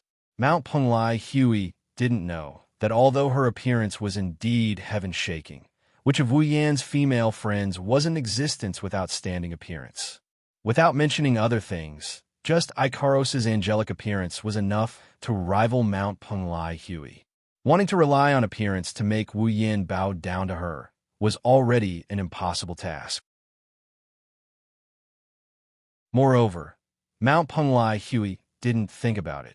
No matter how outstanding her appearance was, no matter how extraordinary her temperament was, no matter how noble her identity was, after the farce just now, her image was almost shattered, enough to make the unreachable distance disappear completely. It's because of this that Wu Yin took the comb from Mount Penglai Huey's hand so naturally and helped her comb her hair. One has to say, Wu Yan's combing technique was indeed not bad. Not long after, Mount Penglai Huey's previously somewhat messy black hair became smooth, like a waterfall made of black silk, hanging straight down. Mount Penglai Huey also tidied up her clothes. The whole sloppy image was gone, and her noble and elegant temperament was revealed. This kind of Mount Penglai Huey is worthy of the title of princess. Using the hand hidden in her long sleeves to stroke her hair, Mount Penglai Huey praised. I didn't expect a man like you to be so good at combing hair. Practice makes perfect. Wu Yin casually put the comb in his hand on the side of the table and casually replied, I have a lot of headache-inducing girls by my side. I also help these girls comb their hair a lot, so I slowly became proficient. Although he said this, Wu Yan's expression didn't look like he was having a headache at all. Instead, it softened a lot, causing Mount Penglai Huey to come closer curiously. Girls? Which girls? Even if I tell you, you won't know, Wu Yin said snappily, and then glanced at Yonglin, who didn't say anything. Yonglin seemed to understand the meaning of Wu Yan's gaze, and also glanced at Wu Yin, her expression unexpectedly calm. Princess, this guest seems to have come here to look for you, for some reason. Looking for me? Mount Penglai Huey was a little surprised. Why would someone want to look for me? Huey of Penglai Mountain had lived in seclusion in the Forever Pavilion for thousands of years. Not many people in the fantasy village knew her. Even many of the people from the moon who had hunted her down in the past had forgotten her. Generally speaking, it should be impossible for anyone to come looking for her. I have something to ask of you. Seeing Mount Penglai Huey's doubts, Wu Yin thought about what to say in his heart, but on second thought, he gave up. Don't look at Mount Penglai Huey's current appearance. In the past, Mount Penglai Huey was the princess of the moon and had experienced a lot of intrigue. If he hid it, it would easily arouse the suspicion of Mount Penglai Huey. Besides, there was the moon's brain next to her. Wu Yin didn't think he could hide anything from these two if he wanted to. Therefore, instead of hiding it and arousing the suspicion of Mount Penglai Huey and Yonglin and complicating things, it was better to directly state his purpose. In that case, perhaps it would be easier to succeed. After making up his mind, Wu Yin didn't hesitate any longer. He went straight to the point and said this. I want a drop of your blood.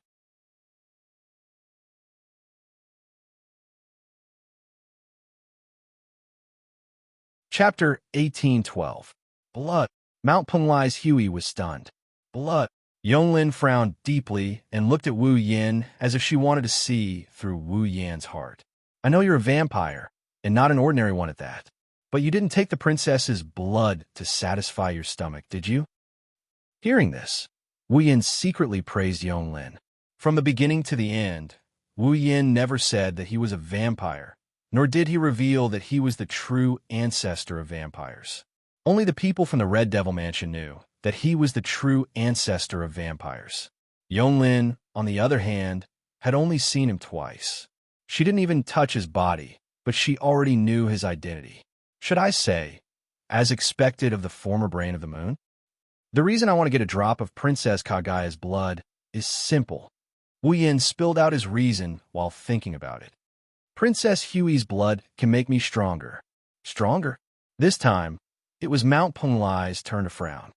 Indeed, vampires live on blood. The princess's blood not only contains the life essence of the moon people, but also the essence of the immortal Penglai medicine. The blood contains a lot of power. Yonglin stared at Wu Yin and sneered. However, weak vampires can't get power from the princess's blood at all. They might even explode. Powerful vampires don't need the princess's blood to increase their power, right? Vampires are also one of the immortal existences. In terms of immortality, it was the effect of the Moon People's Mount Punglai Bright Night and the medicine of Punglai. Its immortality was comparable to the true ancestor of vampires. There weren't many people who could really kill Mount Punglai. However, wanting to use Mount Punglai's blood to increase their power for vampires, it was a little redundant. As Yonglin said, weak vampires couldn't get power from Kagaya Punglai's blood. They might even explode because the power in the blood was too strong. Powerful vampires didn't need Kagaya Punglai's blood to strengthen themselves.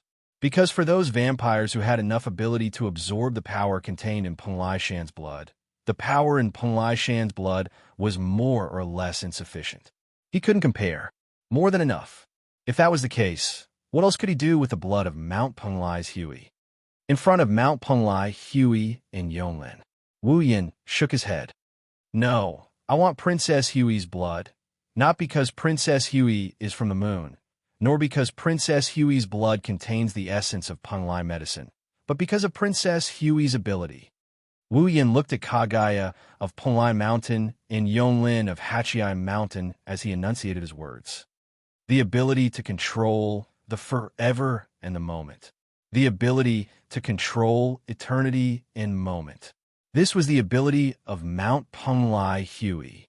Eternity was a world without history, a world where the eternal calamity would not descend in the future.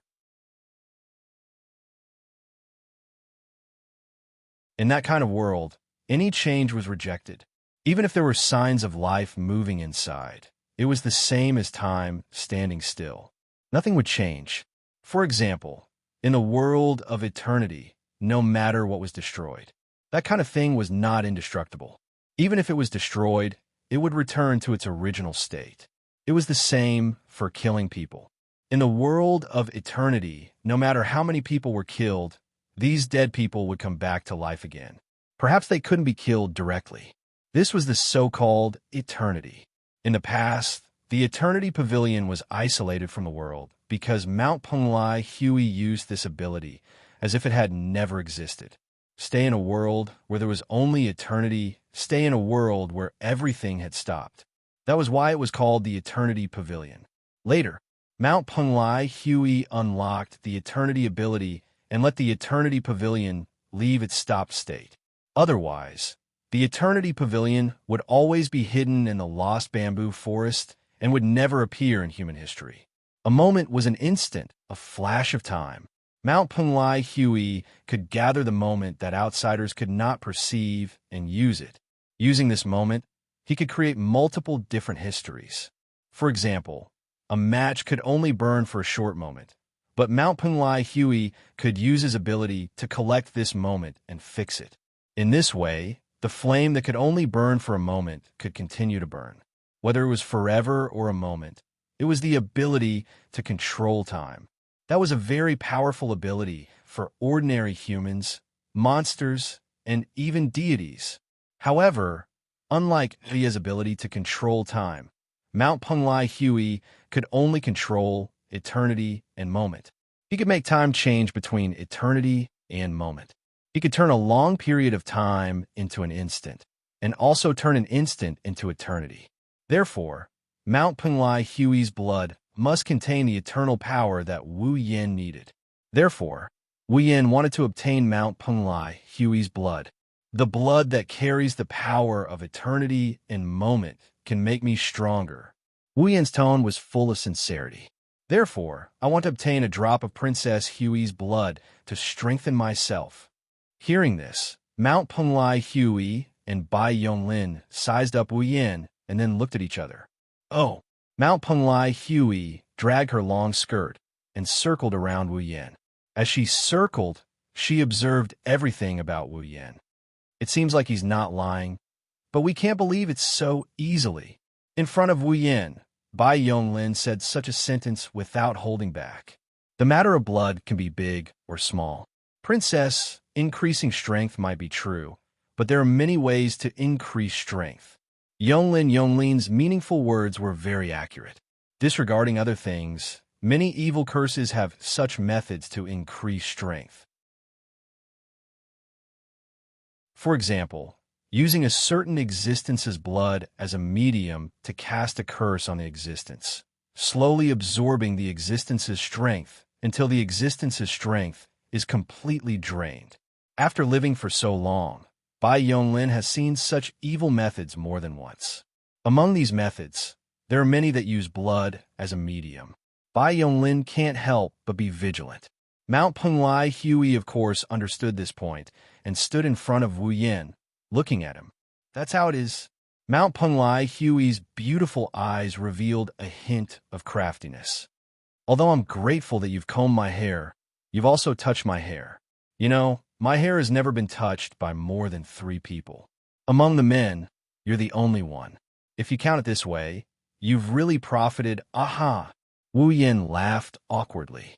How about I let you touch my hair? Who wants to touch your hair? Hui of Penglai rolled her eyes at Wu Yin. Then, she rolled her eyes and she said this. Even if I want to touch it, I have to touch other places to offset it. Don't mention Wu Yin. Even Yonglin's face fell when she heard this. Touch other places? Where do you want to touch? Seeing Wu Yan's embarrassed expression, Mount Penglai Hui raised an eyebrow. Era, I'm just joking with you. Don't mind, huh? Wu Yin could only laugh dryly. In the eyes of the otakus, in Fantasy Village, there are 2 girls who have received such a title. Alice is the most beautiful girl in Fantasy Village among the Western series of girls. Mount Penglai Hui is the most beautiful girl in Fantasy Village among the Eastern series of girls. One is the most beautiful girl in the Western world. The other is the most beautiful girl in Japan, but they both have elements that make people tremble in fear. Alice had the potential to turn into an evil person. Mount Penglai Hui is a black-bellied girl through and through. From the looks of it, this Princess Neat is indeed a black-bellied existence. I know, it's hard for you to believe me verbally, but I really do need a drop of Princess Hui's blood. Wu Yin said seriously. Both of you are smart people. There's no need to beat around the bush. Just tell me, how can I make you believe me? This. Mount Penglai Hui and Bai Yonglin looked at each other in the face of Wu Yan's direct showdown. Believe? To Mount Penglai Hui and Bai Yonglin, who have lived for such a long time and experienced many twists and turns in their lives, trust is not easy to achieve. Wu Yan's showdown only received silence from the 2. You should be the one to solve this problem. Bai Yonglin said after a moment of silence. How can you make us believe you?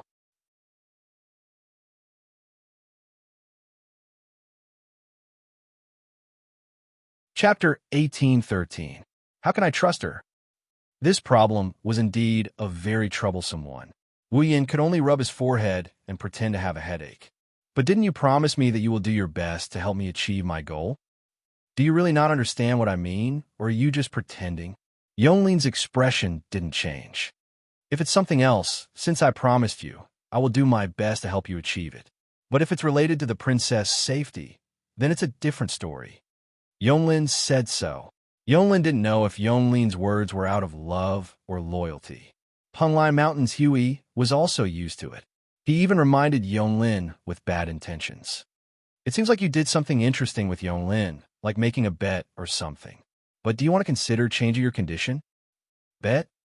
If it's just a bet, then it's fine if Yonglin doesn't keep her word. Wu Yin wouldn't think much of it. The point is, he and Yonglin aren't making a bet. It's a fair and square transaction. One should know that Wu Yin spent 7 whole days to experience all 7 deadly sins. Because of this, the entire Red Devil Mansion was in a state of chaos for 7 days. He even dragged Earthspear Hall into this mess. Even Alice had to pay a heavy price to let Wu Yin stand here. In this case, if he still had to change the condition and couldn't achieve his goal, then it would really be a huge loss.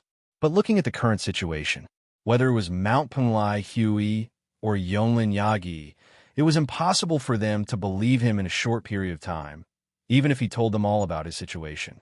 Penglai Mountain's Hui and Yonglin might not agree to give Wu Yin a drop of blood. This made him think that he was in the Forever Pavilion. Seeing that Penglai Mountain's Hui could get his blood, Wu Yin sighed. In other words, I can't compromise no matter what. I'm not that stubborn. I don't think there's any curse that can be used on me that I can't detect, let alone Yonglin by my side. Mount Penglai's Huey held his long sleeves and covered his mouth as he snickered. As long as you can convince Yonglin, I don't mind giving you a drop of blood. Convince Yonglin? If he could convince Yonglin, then it wouldn't be so troublesome. I'm sorry. You should change your condition. Sure enough, Yonglin threw out such a sentence with an unquestionable tone. Although I don't think you can hurt the princess with a drop of blood, I won't joke about the princess's safety. If you can't make us trust you, then please leave. This time it's really troublesome. Wu Yin mused for a bit before he lifted his head. In the end, you think I will hurt the princess. That's why you won't agree to my conditions, right? Mount Penglai Huey and Yonglin Yaoi looked at each other. Penglai Mountain's Huey nodded in response. You're right. As long as you can make me believe that you're not using my blood to cause trouble, then it's fine. So it's like that. Wu Yin sighed. Then, there's no other way. I can only use this method. Penglai Mountain's Huey and Yonglin immediately looked at Wu Yin at the same time. One's eyes were filled with curiosity, while the other's eyes were filled with vigilance. They didn't know what method Wu Yin planned to use to win their trust. At least, Yonglin felt that the probability of Wu Yin being able to convince her was high. It definitely wouldn't be more than 1%. After all, to Yonglin, nothing was more important than the safety of Penglai Mountain's Huey. Even if there was only a small chance, she wouldn't let Huey take the risk. Therefore, Yonglin had already made up her mind. Today, she must make Wu Yin return in defeat. Unfortunately, even the mind of the moon, which was more intelligent than a demon, could not guess it. In Wu Yan's body, or more accurately, in Wu Yan's soul origin, there was an existence that lived and died with him. They were inseparable and had long been integrated into one system. That was an existence that no one could understand, even if it was Yonglin. Thus, in front of Penglai Mountain's Huey and Yonglin, Wu Yin directly stretched out a finger and slid it down in the void in front of him. In the next moment, the system's projection list appeared in front of Wu Yin. Of course, this system list could only be seen by Wu Yin. Penglai Mountain's Huey and Yonglin only looked at Wu Yan's actions with a puzzled expression. One of them didn't understand the meaning of this action at all, while the other's mind was spinning as she guessed Wu Yan's intentions. At this moment, Wu Yin had already opened his personal status list. Character, Wu Yin equipment points, 11100 prop points, 230000 ability points, 101000 summoning points, 131000 level, 89. After checking his personal status list that he hadn't opened for a long time and confirming his various points, Wu Yin exited the personal status list and clicked into the summoning list. Penglai Mountain's Huey, Fantasy Village's Lost Bamboo Forest Forever Pavilion owner from the moon, was originally a princess of the moon. More than 1,000 years ago, she was expelled from the moon due to taking Penglai's medicine and lived in seclusion on Earth. Currently, she is hiding in Fantasy Village's Lost Bamboo Forest Forever Pavilion owner.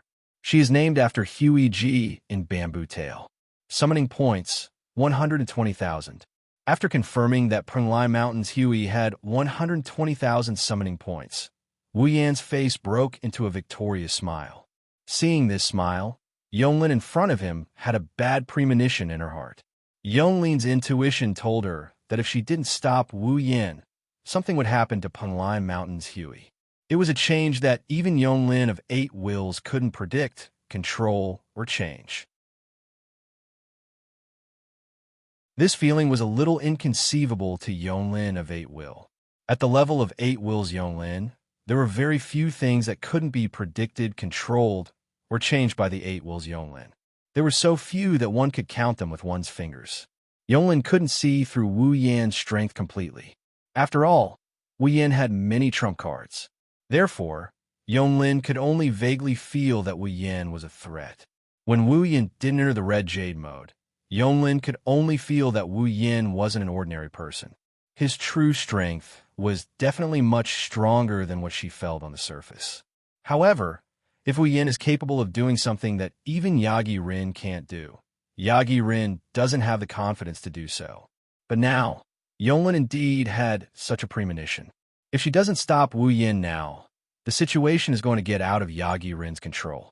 Yagi Rin can't do anything about it. Yonglin chose to believe this premonition no matter how unbelievable it was, because Yonglin wouldn't joke about Penglai Mountain's Huey's safety.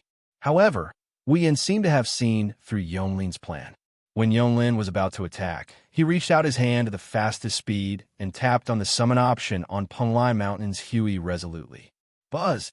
An intense white light instantly shrouded every corner of the surrounding space. And the source of this intense white light was none other than Penglai Mountain's Huey, who was glaring at Yonglin in astonishment. Oh no! Yonglin's heart trembled, and the murderous intent in her eyes erupted without restraint. Her demigod-level strength erupted in an instant, causing Yonglin's body to emit a shocking aura that could change the color of heaven and earth. Without any hesitation, Yonglin appeared in front of Wu Yin in a flash. Her expression was as cold as a glacier. She raised her hand, and a violent airflow swirled in her palm, transforming into a deadly attack. Then, Yonglin pressed her palm that was swirling with a violent airflow softly toward Wu Yan's head. It looked like a soft palm, but Wu Yin believed that if he let it land on his head, his brain would be smashed into pieces like a watermelon. It was just that this palm of Yonglin's was destined to not obtain a good result. During the period when the user and the summoner's life were fused, how could the system allow an outsider to interfere? Only Wu Yin and his summoners knew that during the process of Wu Yan's summoner's life being fused, the system would protect him and his summoner until the end of the fusion. In other words, during the process of the fusion, the system would automatically protect them. Therefore, in the next second, a circle of faint light appeared around Wu Yin. You're tuning in to the Warrior Lore YouTube channel. Don't forget to subscribe and join us on this journey to catch the most captivating stories.